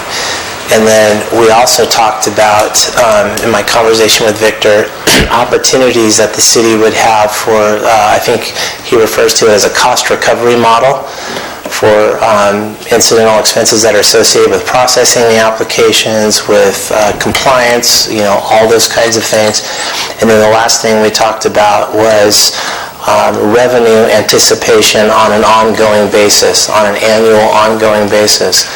And like I said, I don't want to jump his show right now, but based on our conversation, I was pretty optimistic on the revenue capitalization opportunity, let's say.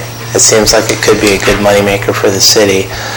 And then we also talked about what Victor would charge the city to perform this work. So with that, I think that's a good introduction to bring Victor up. That's all I did, and then I reported out. Yeah, thank you, Mr. Mayor, members of the council and staff. So before you, you have a proposal that Councilmember DeVries requested from me when we met a few weeks ago. So really, and I agree with staff, it's certainly a fairly aggressive schedule. We're trying to at least stay within that timeline of when the state is ready, really, for licensing in January, February timeframe. For the city also to be prepared to mirror really what the trailer bill really has done, bridging adult use and medical use together. A lot of it is really going to be dependent upon the work of the ad hoc committee. If you have one formed, if not, you're going to have to form an ad hoc committee so I could work with two of your council members to really work on initial drafts. I'm going to need to work with planning staff, with your city attorney, to make sure that we draft a policy that that really works for everybody, for the community, also works for the rest of the city council. So yeah, we're looking at likely around 6-7 months to actually get an ordinance before you, get the rules and regs in front of you. Now, opening up for licensing, that's a completely separate question, right? It's really going to be dependent on staff, their workload, how many permits you're going to want to allow within the city limits. There's a lot of work that goes into these applications. It's not a 5-page application, it's a binder, right, that is going to require everything that's needed. And we have to go to the Planning Commission, right? That you're going to be asking for new uses in these, in likely specific zones. You're going to have to get the blessing of the Planning Commission and those recommendations to be brought forth to this body as well. So again, the detail of what I could help you through is in the proposal. And if you have any questions, I could certainly answer any today. Can I just segue onto that? Because I think one thing that I didn't mention in my comments, nor did you in yours, is that our conversation and therefore Pinnacle's proposal is premised on the notion that as regards this period of time which will exist between now and January, where we have medical only, and then in January adult use comes online, we let that go and we keep the complete ban in place until there's a new ordinance in place. And correct me if I'm wrong on any of this, but that come January, when adult use comes online, our ordinance would be ready to go. That's the general idea, correct, Victor? Yeah, there's other jurisdictions that have taken a very similar approach where they just kind of put things on hold until they adopt their ordinance. I think the county of San Benito is actually a really good example of probably what you shouldn't do. Last year they identified a lot of cultivations in unincorporated areas of the county. They went through an amortization process, so they solicited cultivators to come forth and say, hey, if you are cultivating at this time, come out of the darkness, come into the light, and we'll potentially grant you immunity. Till this day, that hasn't happened. So you do have other paths to go, but likely kind of putting a halt on things until you adopt an ordinance is probably the wisest way to move forward. But just to reiterate the point, the ordinance that would be proposed, that we would be adopting or working towards in January would be an all-encompassing ordinance that would cover both medical, adult use, everything. It'll encompass whatever you want it to encompass. It could be tailored specifically to cultivation. It could be tailored to everything from manufacturing, dispensing. It could be medical. It could be adult. Really, it's up to this body what their desire is and what the community wants as well.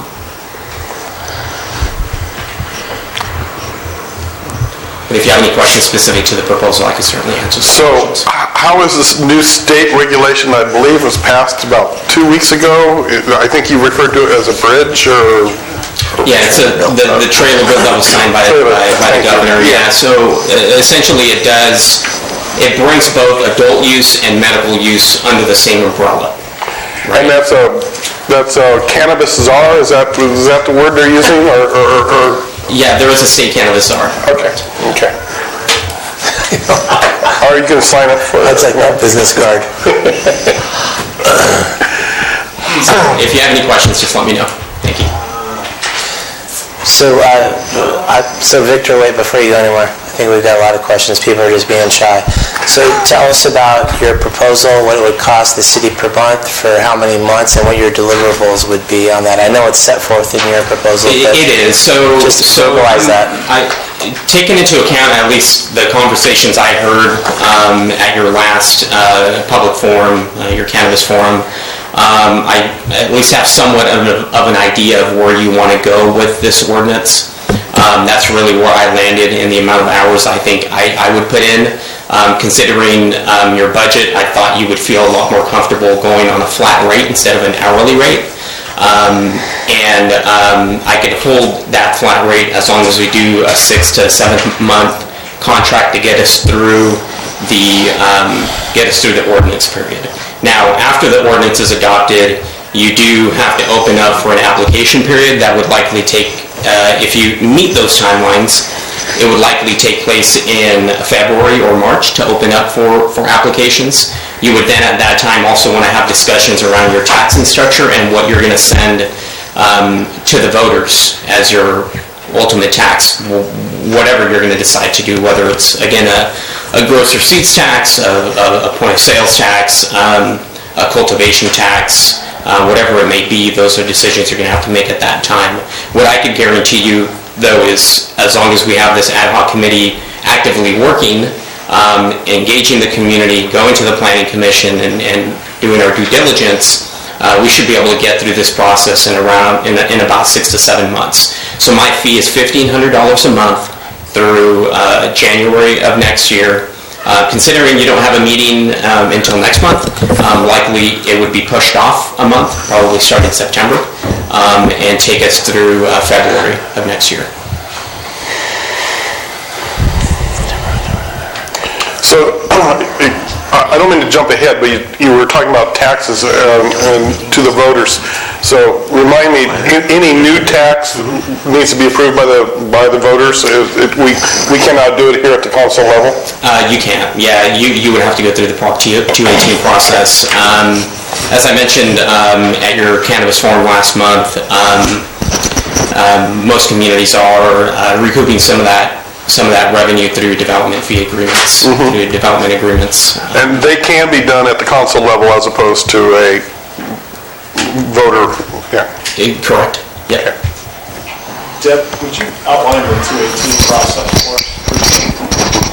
Yeah, it would have to be at a general election, so that means an election where a council member is up for a re-election. So you don't have one of those until 2018, so you would have to put it on the ballot as a tax measure, and then, of course, put the funds into doing the arguments for and against, and et cetera. So there's a little bit of paperwork involved with putting something on the ballot. So if what we're talking about... 66% or something. Sorry, that's about the percentage required to pass, because that's an important part of the 218. Yes, more than 50%, it's 66 or... Yeah, I thought it was 2/3. Yeah. So it's actually, if it's a general fund tax, it would be 50 plus 1. If council decides to make it for a specific purpose, say for your roads or public safety, whatever it may be, you would need 66.6% to pass. So if the ordinance that would be your deliverable, according to this consulting agreement, would go into effect January 1, 18, then the tax piece of that could not come online unless and until a successful vote of the people the following November. Yeah, so if it's adopted... 10 months later, 11 months later. If it is adopted in November of 2018, it would have to be 90 days after election certification, which is done by the Board of Supervisors. Board of Supervisors would generally do that, I think, in their the second Tuesday in December. And once the election is certified, it becomes law 90 days after. And that's when you can start recouping the tax. So that'd be March 1st of 2019. 2019. So between the time that you permit and the time that you tax, you can recoup costs through a development agreement. That's just what I was going to ask. There's still, so notwithstanding the fact that the taxes haven't come online because of the voting schedule, there's still opportunities for the city to recoup costs and revenues and so forth through other models. Well, there's an ability for the city to recoup what could be potentially a tax revenue. We're not even discussing any cost recovery. So any costs associated with your staff administrating the program would be done through a fee schedule. So the application review process, and then any time dedicated by staff on an hourly basis to be charged to that applicant or at that time the person that receives the permit. But nevertheless, we're going to have a gap between the inaction of any potential ordinance and when taxes for that, should they be enacted by the people of the community, are enacted, that we could make up for that through the vehicle of primarily development agreements? A development agreement. Well, that's pretty good. Yeah, so you'll be able to recoup those costs temporarily through the development agreement, and then any other costs associated through a cost recovery model. Yeah, okay. Is there any, if we do a development agreement, do we have to change over to a tax, or can we just keep that going? Yeah, I would certainly encourage you to transition over from a development agreement fee to the tax, because most, you do have the potential of litigation with a development agreement. I'll leave it there. Okay. The nexus to implement a fee, is that part of the fee, or is that an additional cost? That's part of the fee. Yeah, and that's actually for your city, I would think would be fairly simple. With the county, with other cities I've worked with, it's been a little bit more complicated, but should be a fairly simple process. Victor, can I ask you, with these development fees, can you, how do I put this? Can you make a profit off of it for the city? Yeah, that would be a general fund revenue. I mean, over and above what it costs staff time, you can charge? Yes.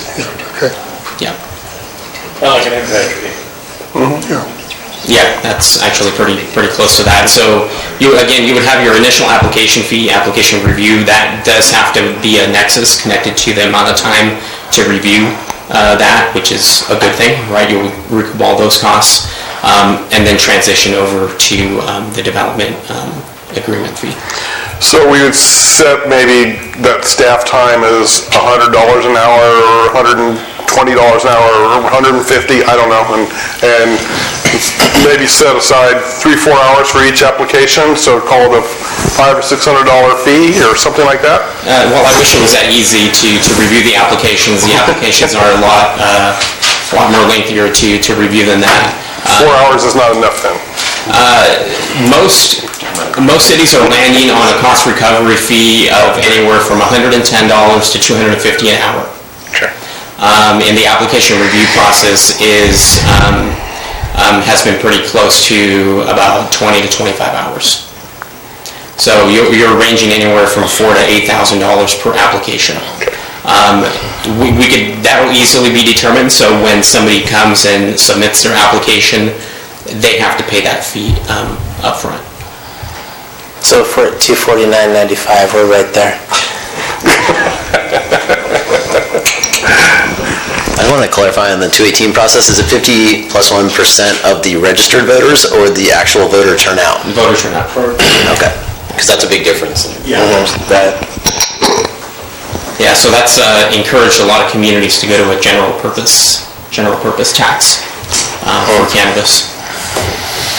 Even though I will say this, most communities that have passed, actually every single cannabis tax that was put on the ballot in 2016 passed.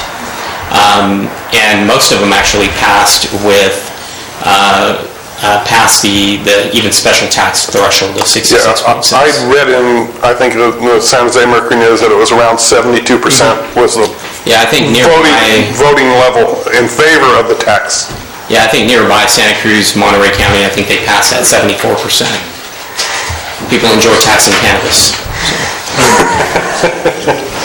Yeah, so again, what we're looking at here in the proposal is 6 months essentially of public policy work, getting us working with the ad hoc committee, setting up public forums, vetting this as much as possible before bringing it back to the full city council, bringing it to the city council, making those changes, eventually going to the planning commission, getting their feedback, bringing it back to the city council, and hopefully adopting an ordinance in the December-January timeframe.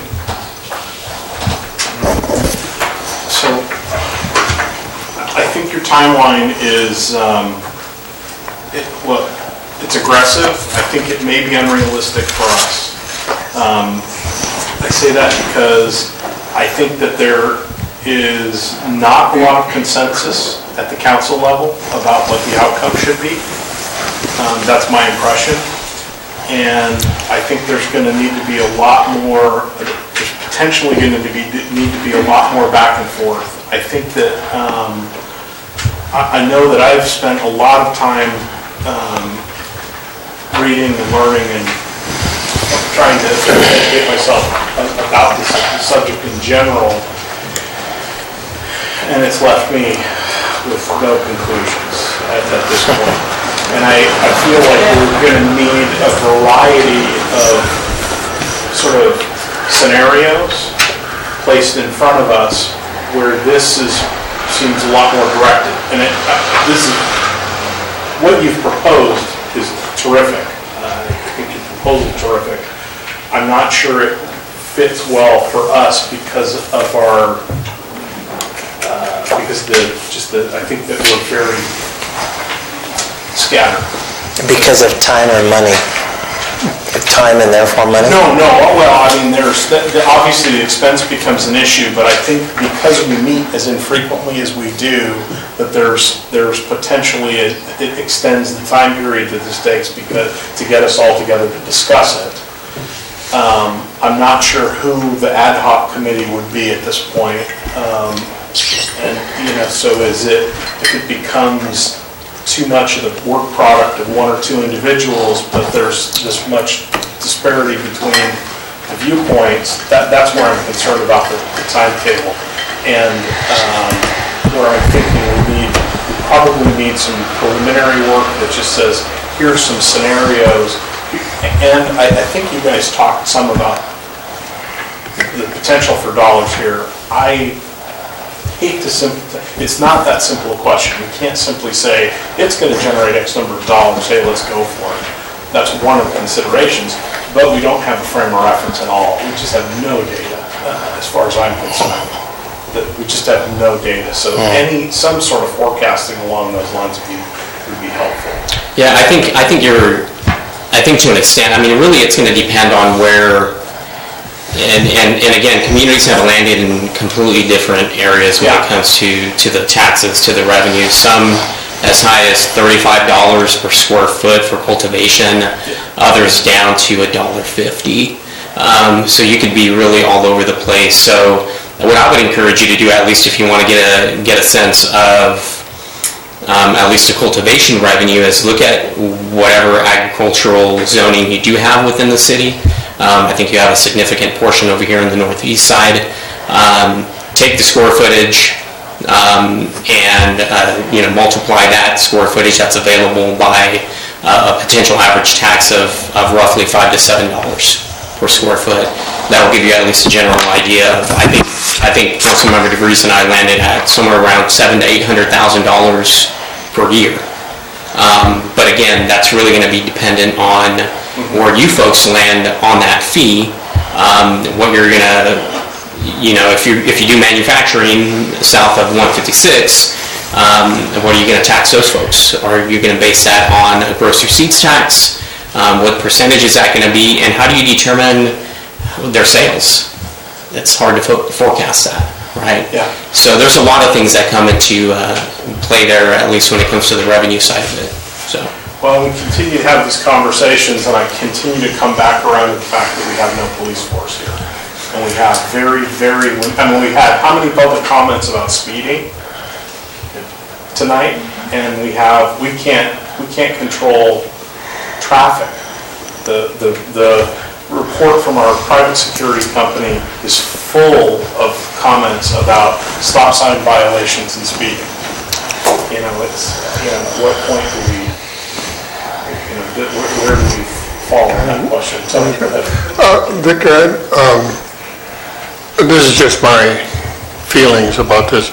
I would like to see us do something that protects us from, if the state decides just to throw this wide open, and that, even if it takes another year or something, I would like to see San Juan protected, that somebody can't come in and say, well, the state says I can do this, and you know, and whether you get into, you know, we have another problem with locations. I mean, in San Juan Bautista itself, and so I guess what I'm saying is, you know, we have our ordinance that bans everything, but apparently on January 1st, the state says you can. Well, that's not necessarily the case, Councilmember Walk. So you do have to have a local license to get your state license. So if it's not being approved here locally, at the local level, it's not going to happen at the state level. They won't be able to get their state license. Okay, so if we're not ready to issue a license, they can't just... They have to have a local license. Okay. Tony, we have another agenda item coming up under discussion is the potential for a ban. And I think that is perhaps, regardless of what we do, licensing and this proposal before us, that's a whole other question that would protect us, to your point, until we figure out what we're going to do in the scheme. What I would like to see us do is, I would like to see us hire Victor and get prepared for this. And you know, there again, it's who knows? They put the sales tax on the ballot, and it's like Hollister. They turned down that TOT tax increase. You know, I mean, you don't know what the voters are going to do, and so. Like I say, in my opinion, I think we should hire Victor. I know he's knowledgeable. I've spent a lot of time with Victor on COG and that, and you know, at least get us prepared for what's going to possibly happen. I'd like to make those comments. I'm very concerned about getting into the vanguard, and then all of a sudden we don't know that the phrase that keeps coming through my mind is unintended consequences. It's because I spent a lifetime dealing with unintended consequences. So I want to make sure it was safe. Yeah. So I agree with Tony and Jim. I'd like to hire Victor too, but I would like to ask Victor to put out a couple of proposals or scenarios. One, maybe how much the cultivation, you've kind of talked about it pretty much already, but put it in writing so we can actually see it in black and white. How much would cultivation get us in this area, and how much would a possible manufacturing on 156, or maybe we can do, because I understand that they're now building large warehouses and growing the plants inside the warehouse. So that brings to my mind, is that manufacturing or is that cultivation? You know, you can define that either way, but you know, so I'd like to see a couple of scenarios on how much land and how much money is potentially coming in. So I'd love to be able to provide that for you, Councilmember Freeman. I'd love to do that. I could certainly throw out a bunch of guesstimates, as many as possible. I have a map that was provided to me by staff, and Councilmember DeVries, I believe, provided a map for me as well. Really, it's going to depend on where you allow it as well. Yeah. I mean, there's going to be, I may look at the map and say, okay, well, how can I predict exactly where you as a legislative body are going to land on what specific land uses you're going to allow cannabis? And then some of it is going to be dependent on revenues. Yeah, that's what I'm saying. But to clarify your question, though, on warehouse, that's strictly cultivation. That's strictly cultivation. So that would be done on a square footage tax. And you could also do a square footage tax on manufacturing. You could really, it's really dependent on where this body wants to go. I certainly wouldn't recommend that, but there's a variety of options. Okay, I'll push with you. So As I said before, I think the timetable's a little aggressive. I think it's going to take more time and more just for us to process. And at the $1,500 a month, then we start getting into some pretty serious dollars at that point. So I would feel more comfortable at a lower rate over a longer period of time if you're open to that eventually. Yes, absolutely, we could certainly... Specifically, would you consider 1,000 a month for 8 months? Yeah, well, that's something that you and I discussed, Dan, and I hate to negotiate from the dais, but that's where we are. We discussed that. It's something that I think we could take into consideration. Okay. And I understand, I mean, I think, I heard the discussion last month. I know not everybody up there is on the same page. That's why I think the mayor made a very good point. We're gonna have to crawl before we walk. We're gonna have to identify areas of mutual agreement, say, hey, these are good areas, this is where we're gonna move forward, what else can we add to these areas? You may walk away from this thing with a dispensary at the end of the day. No cultivation, no manufacturing. You may end up with just manufacturing. It's really gonna be up to the ad hoc committee, and certainly good luck to you, Mr. Mayor, appointing those 2 members. You're certainly going to want to have a balance of the council, 2 representatives that will help balance that discussion to bring forth to the council, because you certainly don't want to have 2 council members on the ad hoc committee that see eye to eye on everything, bring it back to the board, and then the other 3 members are like, heck no. We're not going to do that. So you just want to make sure you're well balanced as you move forward. So anyway, I appreciate your time, and if there's any other follow-up questions, I could certainly take them. Thank you. Thank you very much. Thank you. Okay. Can we open this to public comment? Do we have any speaker cards? Not on this item. Okay. No, but I do have something related to the card, sorry. Please approach. You know what this is? Is it 2 minutes? Three. Okay. Hi, good evening again. My name is Jackie Morris Lopez, Mission Street. So I think that Mr. Gomez has some very impressive qualifications, stellar experience. I checked out his website. I think, though, what I'm hearing from a public audience viewpoint, it almost sounds like this is a done deal with him. I think as a citizen of the city, I'm not going to stand here and say yay or nay for pot industry in the city. What I would like you to do is consider vetting maybe 2 other options of consultants. I sat back there and I did some research, and there's several companies that do consulting on the city level in consideration of the new trailer law that was just passed. I'm not saying that he's not qualified, but I think you owe it to the citizens of this city and yourselves to get some more input from different consulting firms before you make a decision or sign the paper and make a deal. $1,500 a month sounds extremely low for what he's offering the city. This is big business. This is a lot of statutes and laws and ordinances that have to be in compliance before you can even hang a shingle, open a door. As well as the zoning, districting and whatnot. You also have EIRs to consider. The impact on our town, you have public people, you have property owners, there's a whole lot of it. And I just want you to slow down. I'm not saying put a ban on it, but I think you need to vet some more consulting firms. Thank you. Thank you. Do we have any other public comment? Okay. Can I make one comment real quick? Yes. Or you want to do it? You go first, you're more important. Really? I just wanted to make a comment on whether you need to go out for 3 different consultants on this, because I looked at the issue, and you can single source it if operator or a vendor has unique services that can't be provided by anybody else.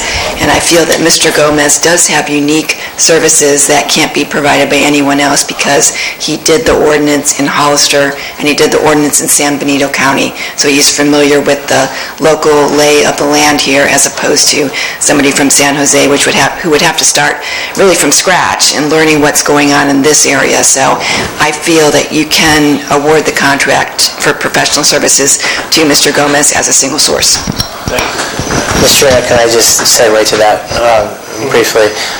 Because before the city attorney said that, Jackie, I was going to say the same thing. I think that your point is a great one. As a city, we should always be looking for the best deal for the types of goods and services that we purchase or commit to. The reason why I personally feel like Victor Gomez and Pinnacle Consulting is a good fit is because of just exactly what the city attorney just said, because he went through the process with San Bernardino County. I've talked with the supervisors, I've talked with county council, I've talked with Mayor Ignacio Velasquez of City of Hollister, and I think there is something to be said for, as the city attorney indicated, having a kind of a lay of the land, and not only understanding what an ordinance like this would mean for us as a local little mission community with which he's familiar, but also to understand how our ordinance would fit and segue into the ordinances of the communities that neighbor us, like San Bernardino County, which, as I understand it, currently is not going to have any dispensaries, but is cultivation only. So that means that if there's going to be, therefore, kind of a demand for dispensaries. So how is the city of Hollister handling that? How is the city of San Juan Bautista going to address that? Getting this whole thing to kind of fit together in a cohesive piece, I think, makes a lot of sense. And that was one of the reasons that I gravitated towards this selection in a vendor. But I just want to reiterate, everything that you just said I totally agree with, but just so you know why I am in favor of retaining Pinnacle Consulting and Victor for this job. That's the reason why. Does that make sense at all to you? It does and it doesn't. I mean, my background is medical field. I would, when there's an important decision, important decision like this, I think that you get... Jackie, we need you to come up to the microphone if you're going to...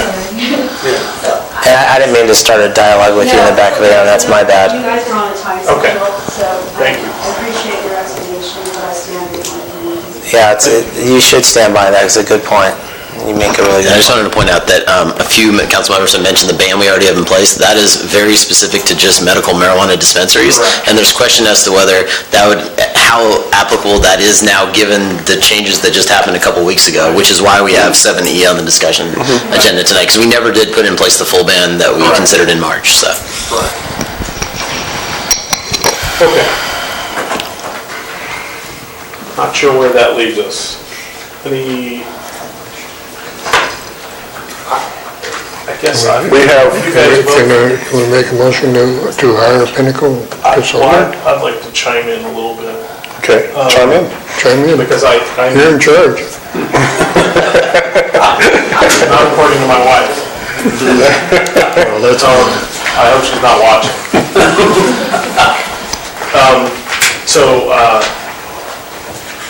We've suggested a change. I think I agree with Jackie's point. I don't know what the landscape out there looks like, and if Deborah's comfortable with the process. Okay, so I'd love to get some feedback from the staff. You guys didn't really give us any feedback, I didn't feel like. You mean it's Your recommendation good idea, bad idea? But what is I think this bleeds into 7E for me anyway, and Victor said this too, is that, a lot of cities have done what is on the agenda tonight, which is, put the ban in place just in case that other process runs long like you're expecting, and then you're covered. So, at least from my perspective, that sounds like a good course of action. But referring to the contract specifically with an outside consultant and Victor more specifically, how do you guys feel about it? Yeah, anytime that you can get an expert at it, that'll help the staff. Matriculate through these regulations, is that advantageous to both Matt and I, as well as the staff? I also think that because he's done this even in San Jose and represented that, he helped them establish the nexus for staff costs. Yeah. And that's why I feel that he's uniquely suited to, because he doesn't have to go out and get someone else to study the nexus. He can actually provide that service to you as a part of the services that he's charging you for. Plug that in. And I really think no matter what, the If you start trying to find consulting firms, let's say out of San Jose or San Francisco, you're not gonna get it for $1,500 or $1,000 a month. I can guarantee you that. They won't even drive down here for $1,000. Yes. So are we looking, you're looking for staff or for a direction from council to proceed, is that correct? Can we? Don't need a resolution. To come back at the next meeting to award the contract, that's what the action is today. So Can you we don't- ask that the contract have a not-to-exceed price of $8,000? Sure. Okay. Whatever you want, as long as Victor is Yeah, I know. Well, I'm just trying to, set a budgetary limit. Well, that's what I was thinking, you can negotiate with him, because right now he's asking for $1,500. Right. You could say he'd take $1,000 for 8 months at a slower pace. Yeah, I would say 9 months, just to give it a little bit of flex. Would you like to say $9,000 not to exceed price then? Sure. Okay. Are you guys comfortable with that? I'm comfortable with that. Yes, Tony? Okay. So it sounds like we have direction, gentlemen? Unanimous direction, I'd add. Pardon me? Unanimous, I would add. Right? No, that's something to be said for that. Yes. So, Matt, you're comfortable with what we've provided? Yes? Okay, good. So we will move on. Thank you, Victor. Thank you. Discussion items, hiring a city manager, report by the ad hoc committee. That's us, John. So we have received 4 applications so far. Yeah. I've been pleasantly surprised at the quality of the applications. I have been too. Yeah, they range, there's a fair amount of diversity, and there are applicants from California and as far away as Mississippi, I believe. So Nice. I've actually spoken with all of them. I haven't had a chance to follow up with them today, but I spoke with them today, just a brief, give them a little outline of the process, and to caution them to go on Zillow to look at home prices before they Yeah, especially from Mississippi. Yeah, I think that was the lowest housing cost in the nation. I saw that recently. Yeah. So, He comes from Jackson, and from what I've been told, you can acquire a nice home for $45,000-$50,000 in Jackson, Mississippi. A little different. No, not in San Juan. that's down payment.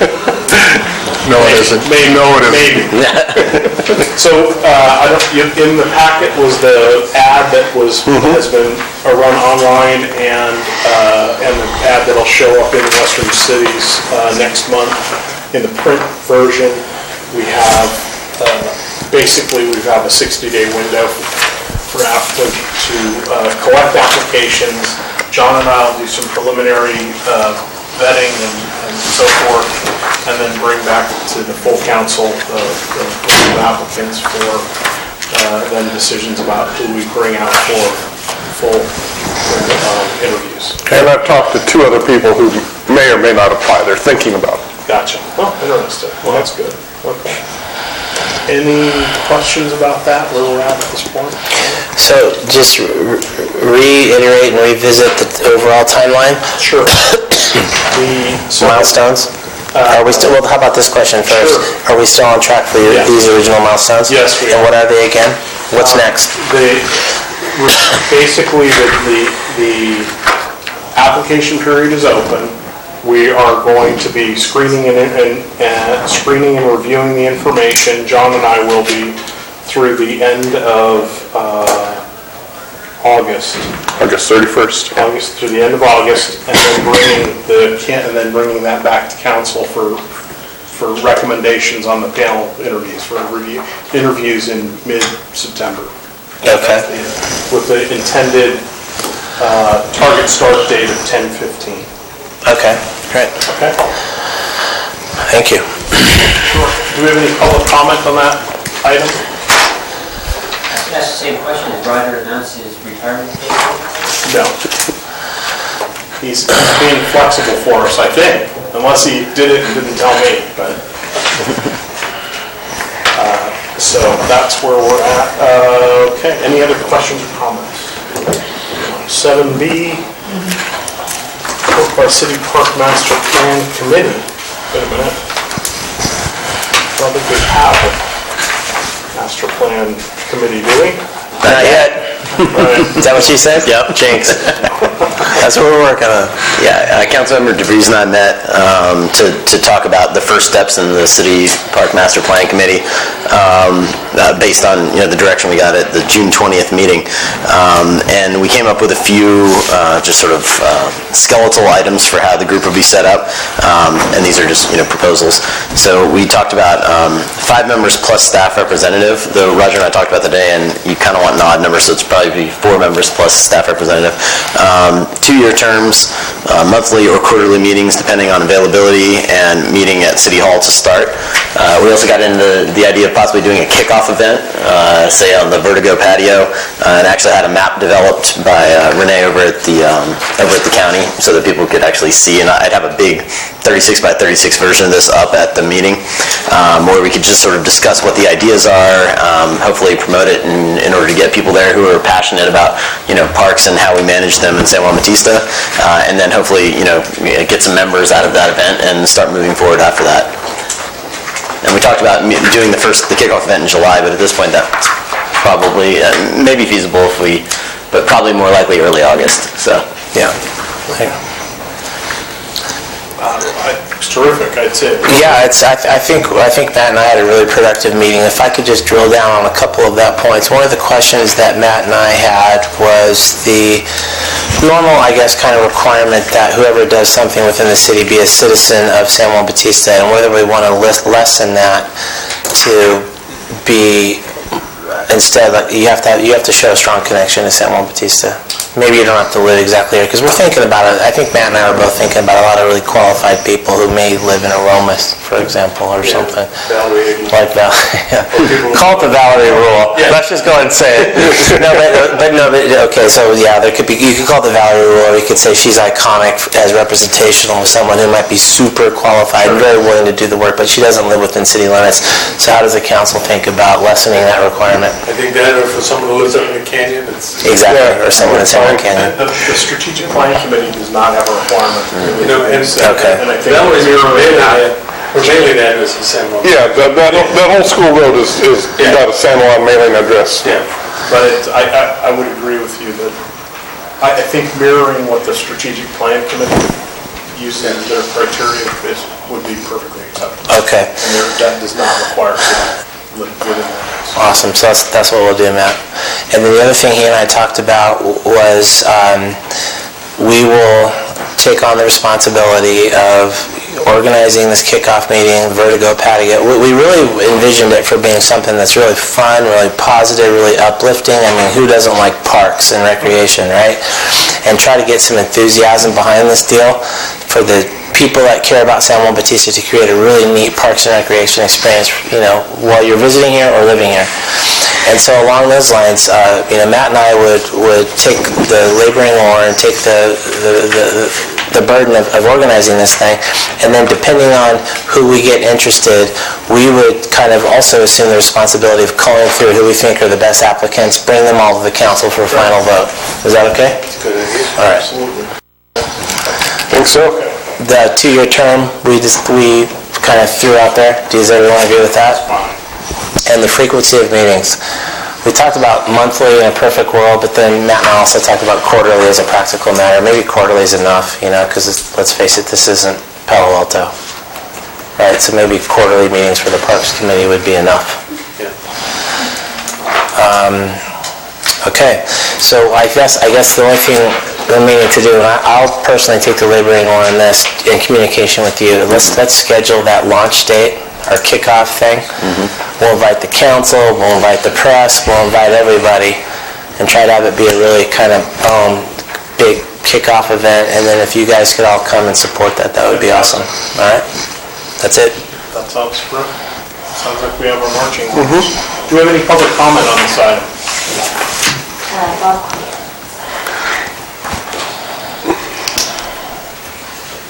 160 length. I was just curious on the out-of-town members on the committee. I'm okay with that, but I think you need to maybe have some limitation on that. I think have all the members from out of town. I think the majority of them should be residents that live in town, because it's parks within the city limits. Sure. And why not just put a notice up on the bulletin board asking people to submit applications? I don't know why we have to... We'll do all of the above. Yeah, I didn't hear that. I just heard this kickoff party that people may not... Well, that's because of other stuff that no one looks at, goes without saying. We'll do it on the bulletin board at the post office, we'll put it in the Mission Village Voice, we'll do Facebook, we'll do everything. Okay. The hope is to get as many possible interested people to come to one place and apply as possible, so that we can get the best and the brightest who are concerned about this issue for our community. Okay. Thank you, Bob.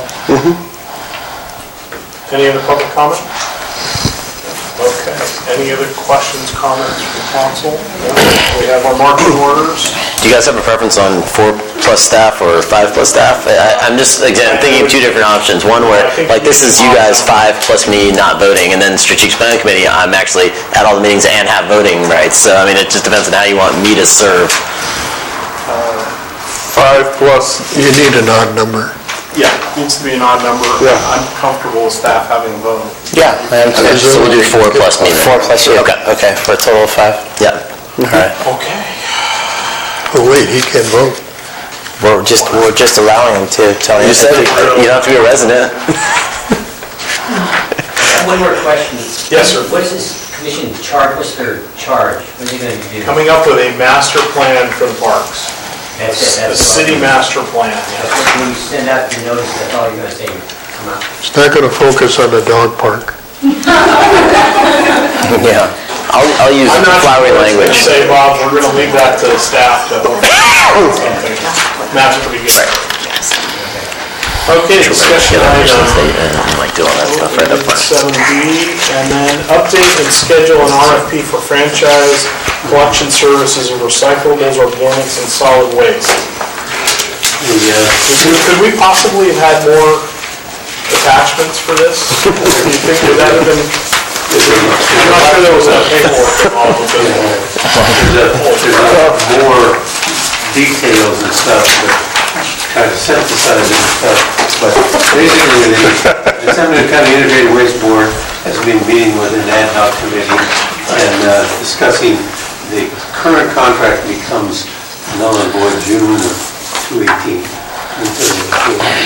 And they recognize is to get new RFPs out, it's going to take several months to meet that deadline and stuff. And so they decided that they wanted to seek RFPs from various vendors and contractors, and that process is going to start in this next month in August. Okay. And they sent out guidelines and stuff like that, and I wanted just your attention, to make sure that when you read all of these guidelines, page 5, and there is a code of conduct, and it really respects the legislative body of this city that once the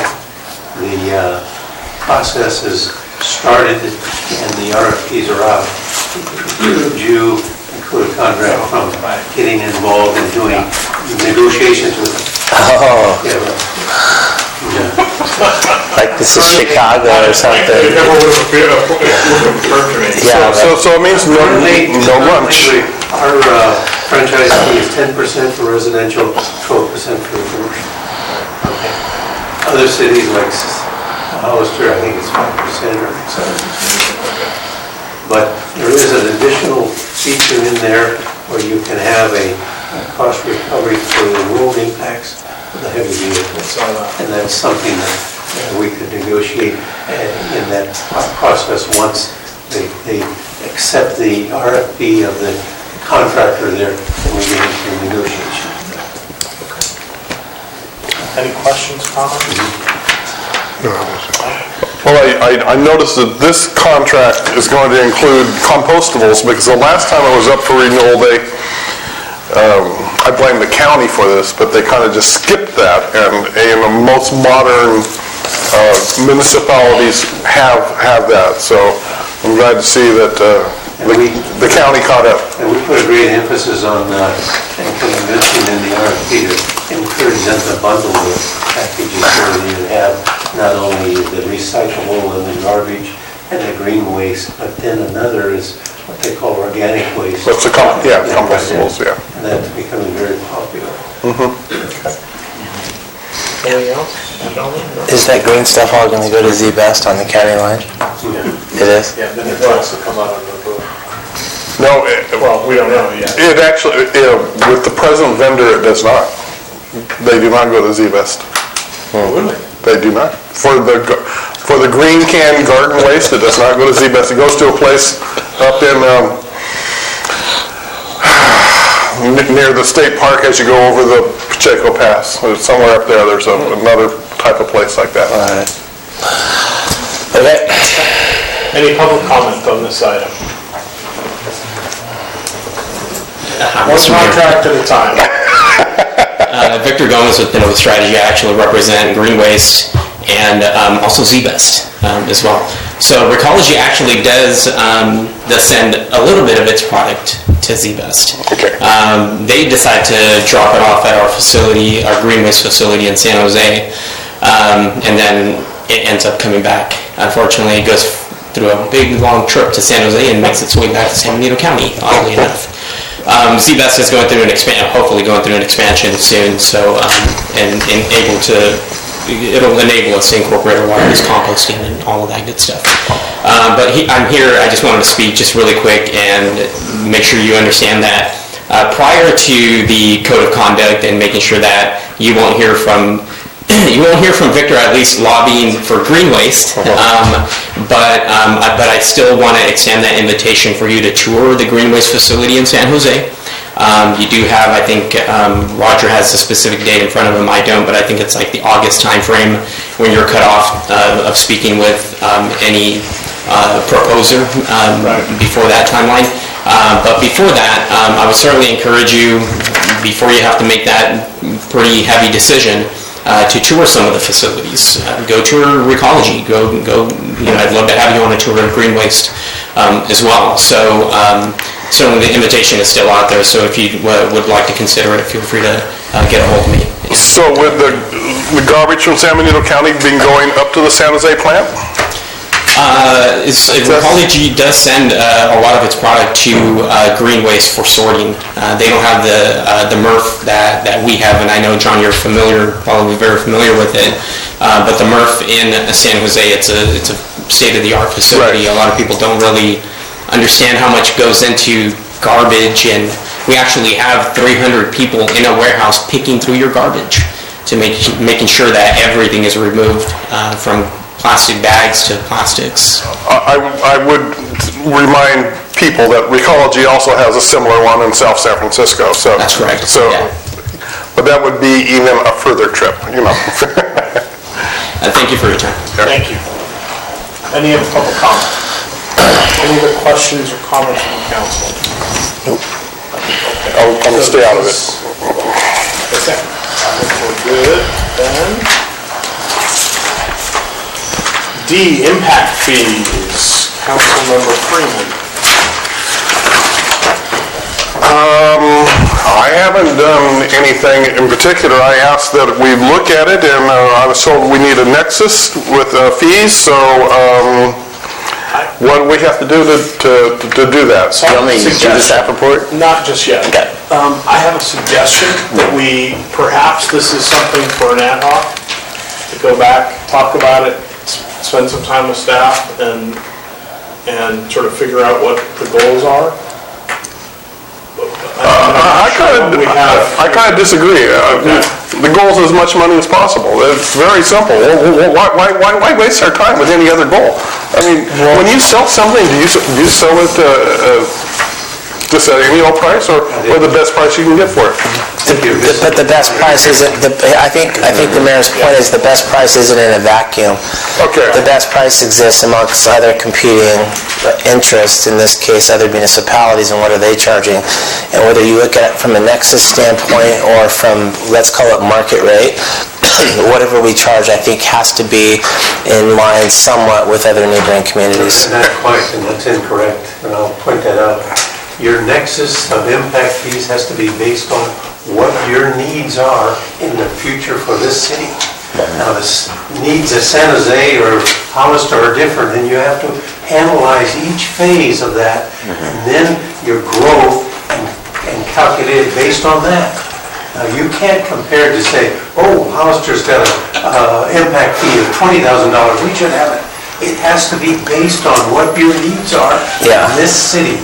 Well, and that establishes an And I stand corrected. Technically, you're right, of course. I'm saying that the cheap way out is to look at communities that are similarly situated to you to say this is how they kind of figure that out because they spent the money to do it. And I think Councilman Freeman's, because he communicated with me, and his issue is, okay, if we were to spend the money on a nexus study, what is the first steps in doing that? Is that your question? Yes.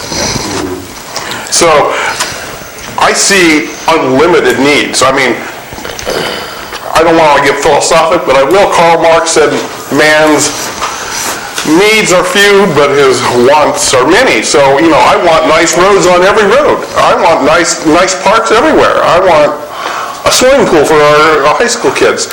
It can go on and on and on and on and on. There's no end to needs. I think, John, that's why I'm suggesting some work prior to it going to the staff, because I think the current rate schedule or fee schedule was adopted soon after I moved to town. And I think I disagree with the approach that was taken fundamentally, and which resulted in lowering the fees, the schedules. And I think the sort of the underlying fundamentals is what we need to talk some more about and sort out to provide direction to staff. And I'll give you a couple of examples. A lot of the fees are based on the current staff performing functions. That carries one cost. If we hire a contractor from outside to do the same work, it carries a different fee.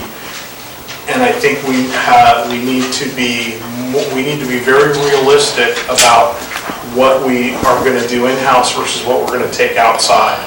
And then we also need to be getting input from people like this park group, parks. What did we call it? Parks and Recreation. It's a hit. Coming up with a park plan to then base the fees on that, to create that need. We don't have a sinking fund we don't have any forecasted expense for replacement of infrastructure, 3rd Street repaving.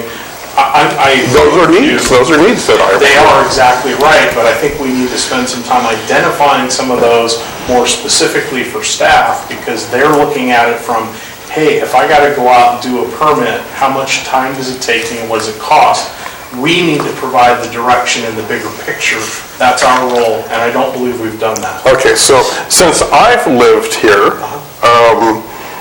the ability to do permit inspections has bounced back and forth between in-house people and MCE or MCI or whatever they are, and various other groups. I had a lady on my roof one day inspecting my roof after I re-roofed it, and she didn't work for the city, she worked for some company. And so the city has bounced back and forth at least 2 or 3 times in the short time I lived here. Yes. Okay. Can I explain something? Sure.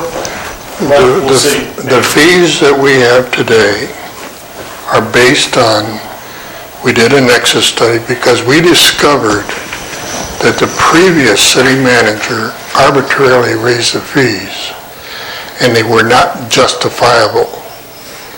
If you get a big contractor like the guy that's going to build out here, comes in and he says, hey, wait a minute, how do you justify this?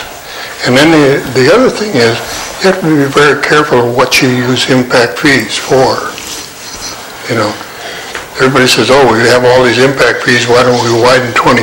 You can't use impact fees to do something like that. And I don't even know if you could use it to improve 3rd Street, impact fees. I don't believe you can. Benefit park impact fees or library impact fees? Yeah, so you have to, it's not an easy thing to do, and to just say, oh, our fees are too low, based on what? You know, Based on surrounding. Our fees, And I think what I was really getting at is, as our city has grown and get there, we have more areas of concern, and we have to identify those in the future. And I think the old council done a capital improvement project, and we identified 10 to 15 years ahead of our time of what we needed, and that went into a lot of the fees that we supported. We discovered when I tore apart the other one was that the previous city manager took $11 million that they went out for the infrastructure, and she just divided that and says, that's what the fees are going to be. But no apparent breaking down of the needs, you know, of the streets and the storm drain, the sewer, as well as the water, as well as the police and fire and everything like that. And that's our job now, is to identify. And you got a good point. We really never really even addressed future parks and recreation. So, John, I agree 100% that we need to do this. I'm not sure what the process looks like, and that's what we need to sort of... Well, if you give me a half hour at a computer, I can come up with a list of needs 5 or 6 pages long. No, that's not his question. His question is the topic sounds like a meritorious one. I also would vote for a proposition that it always makes sense to take a look at your fees to make sure you're charging what you should, right? Who could disagree with that? But I think the mayor's asking, what's the process for getting that started? Because it requires some fact investigation, some heavy lifting. So is that an ad hoc committee? Do you want to be a committee of one? No. Okay, so, well, that's what he's asking. He's like, okay, how do we get this thing off the ground? If we agree with the proposition, how does it take off? What I also did was, I put that in charge to say, you have to start developing a 5-year capital improvement, because every city has to have that. And that's just 5 years, just a short period. But to do that, you've got to look 15, 20 years and integrate that. And so when I hear Roger say this, that's just one more good reason to have fees that are higher than what they are now. You know, I'm not arguing the need for it to be changed, John. What I'm asking is how procedure do we? I'm not comfortable saying to the staff, go do this. Right. Because I think that we need to provide more direction. Okay. You have a perspective, I have a perspective, and I think there's a big disconnect between our perspective and the staff process. Okay. And that's what we need to do, is provide them direction. So I'm suggesting an ad hoc committee to give them some framework, some background, and then pass that to them for processing. I'm all in favor of ad hoc committees. I just don't want it to go on forever and ever and Sure, ever. no, I can appreciate that. That's just... I can appreciate that. Is this a particular interest to anyone else? Yes? Jim? You'd like to work on that? So the two of you, is that? There you go. Anybody else? Or who's jumping? I think Pardon me? I think I'd be, did the last one. Okay, so John brought this up. I think that and we can't have Tony's been on the last one, so, and 3 of us can't be on. No, right. Oh, well, okay, then. Then I'll pass. No, you're more into it than I am. Want to flip a quarter? I got 2 new cars I got to work on. There you go. So we're going to create an ad hoc committee to start working on the impact fee revision structure. And that is going to be John and Jim. Now, are you talking about in lieu of a professionally done nexus study? No, we're providing some background and direction. Yeah, some background, and then we'll discuss next steps. Like goals? I mean, it seems fairly obvious to like what the direction is. Like we want more money, we need a nexus study. So what else is that? You didn't live through the last time. I would say it's not obvious because I personally don't think.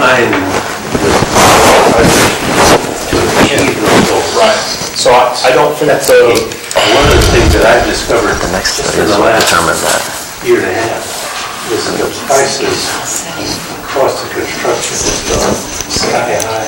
I estimate things, and I look at the price of a ton of asphalt, it's gone up, you know, and then lumber, plywood is almost doubled, and that it's going to affect the cost of the capitalization that you're going to do. Part of the audience back here cannot understand what Mr. Grimsley is saying. We got a ton of seats right here. We'll move up. Is there a seat up there? We can't hear you. I'm comfortable here. No, Jack, I can't hear you, I'm old. Sorry. Jackie, please. What is the discussion going on? He just said that prices have gone up, so even more reason to take a look at our fees. Cost of construction materials. Yeah. Okay, so that's that for that one. So, you guys are going to meet and report back. So discussion on a potential ordinance banning all adult use medical marijuana facilities and license types and provide direction to staff. Okay, so we've already delved into this area. An ordinance takes 2 readings, and then it takes 30 days to pass. So the state is anticipating going online, issuing licenses at the first of next year. And so I guesstimate that, given a little bit of time in case the ordinance needs to be rewritten, you need to get something going starting in September at the very latest. So I would recommend that you put a ban in place. It doesn't have to be permanent. I wouldn't put a time limit on it, but I put a ban in place, and then as part of your process, if you're working with Mr. Gomez and Pinnacle, would be then to rescind the ban and put a new ordinance in place. But if you don't have an ordinance, the state is going to issue licenses to anybody that wants one after the first of the year, and once they have a vested right, you might not be able to get rid of them. So the idea would be keep the ban in place until, while we're doing this work, and then once the work's done, that ban could be lifted in lieu of whatever it is we're going to come up with. Correct. We'd have to expand the ban to include recreational. Well, I already have that drafted, it's been in front of you, and I would need to tinker with it a little bit because the state just did this trailer ordinance, and I need to make sure, I think I specifically listed the licensing types before, and I think I'd need to tinker with that a little bit to change that to reflect the new trailer bill. But it's ready to go besides that. To really open up the language and the whereases and the wherefores and all that, so that we have a lot, we're covered under anything that we can anticipate. Right, and I think that's what we have there, actually. I made it very, very, very broad, so. Well, and yeah, because I'm reminded of John Hopper's comments during the discussion of the Copperleaf subdivision, where he brought up, he laundry listed all of the objections so that could then be used in in any subsequent conversations. That's the same sort of thing in reverse. We want to make sure any objections that we have potentially are covered in this, because of public safety or this or that or whatever, land use, just anything you can think of should be in there. And even if it's in state law now, state law can change without the... Right, that's my fear, is that this is such a moving target at the state level, that we have something in place, and I think part of this needs to be removing the current ban, right? Right, it would be putting a new one in place that covered both. Place of. Right. Because we don't want that one, there to be any confusion about what the intent was, that one is gone and this one is taking its place. Right. Okay. Any other questions or comments on this? So we're all, I think, in agreement that this needs to happen. Okay. So you're going to work on that? You're in agreement, everybody? Yes. Yes, we are. Do you have any public comment on this question? No? Okay. Okay, well, that was fast. Yeah, surprisingly. Pleasantly surprised. Comments, council, John, do you have any anything to add? Not really, That's okay. Yeah, I've said it all. Great. Tony? Really? Oh.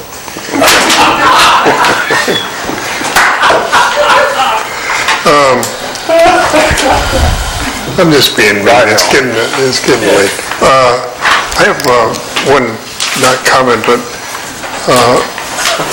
Matt or Roger, when they put that bump out there on Washington Street by Hardean's to save that tree, they did not paint the bump out red. And a guy had a brand new Corvette parked there Sunday.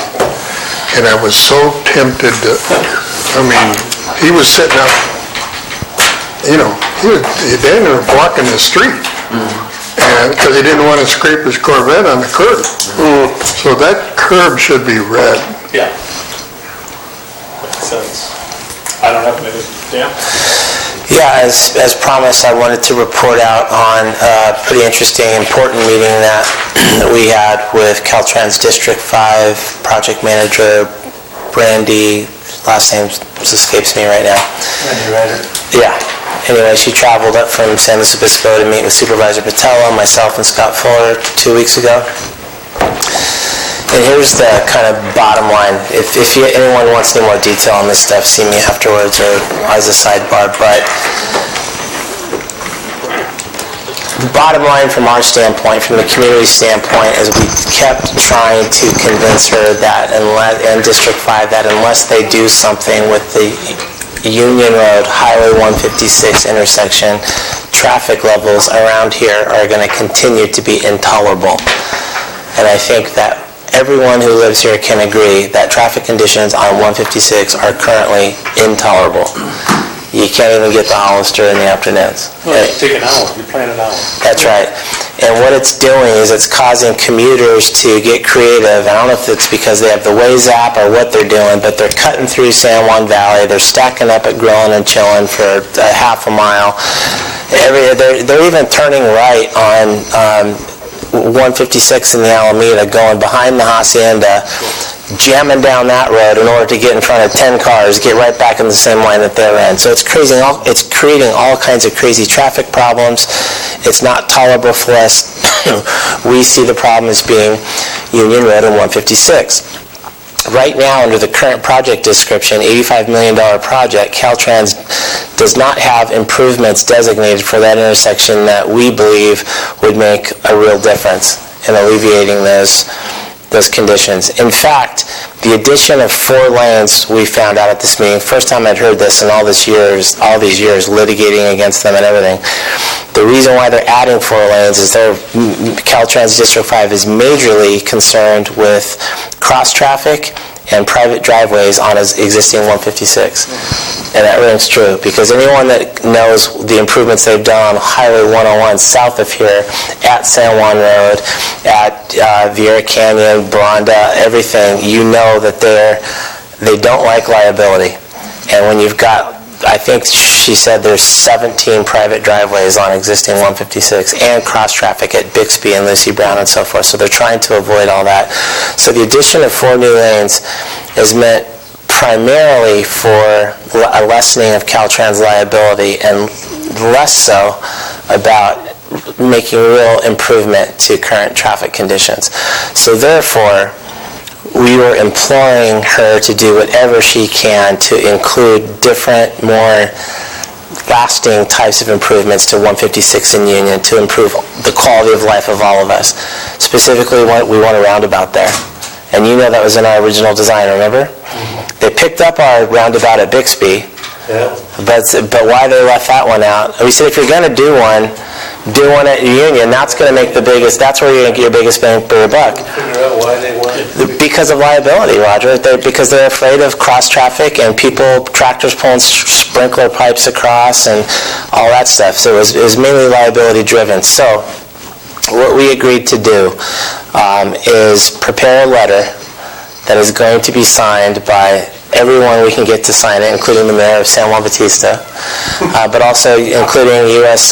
Congressman Jimmy Panetta and Senator Tony Cannella, Assemblywoman Ana Caballero, the chairman of the Board of Supervisors of San Benito County, the mayors of both towns, everyone saying, essentially, it's more wordsmith than this, trust me, Scott Fuller wrote it, but it says basically, we implore you to do something about 156 in Union that's going to change our lives. Please don't let this project go by now without doing something, because if you do, we're all going to die before anything of any moment is going to happen at that intersection. That intersection needs some real work. So that's the only kind of takeaway we could figure out, is just write a letter, see if that moves the needle somehow. Good. Otherwise, this is comments. Roger's comments, not discussion. It's okay. Can I hear? We can't. Oh, okay. It's not agenda. Tell me later. I had a long conversation with them. Yeah, it's hard to move the needle. As long as same lines, we ought to work with the sheriff to do something about the cutoff there. I mean, it's terrible. And it's more than 10 cars, because that stuff is backed up going from 2 lane to 1 lane, and so you're probably passing about 50 cars. Think so? Oh, it's tremendous. It just seems like a cheap move. It is. I felt bad. You felt guilty when you did it. I was trying to get to a planning commission meeting. Roger, any comments? No. Deb? Matt? I said. Okay. Do I hear a motion? To adjourn. Second. All in favor? Aye. We're adjourned. Thank you.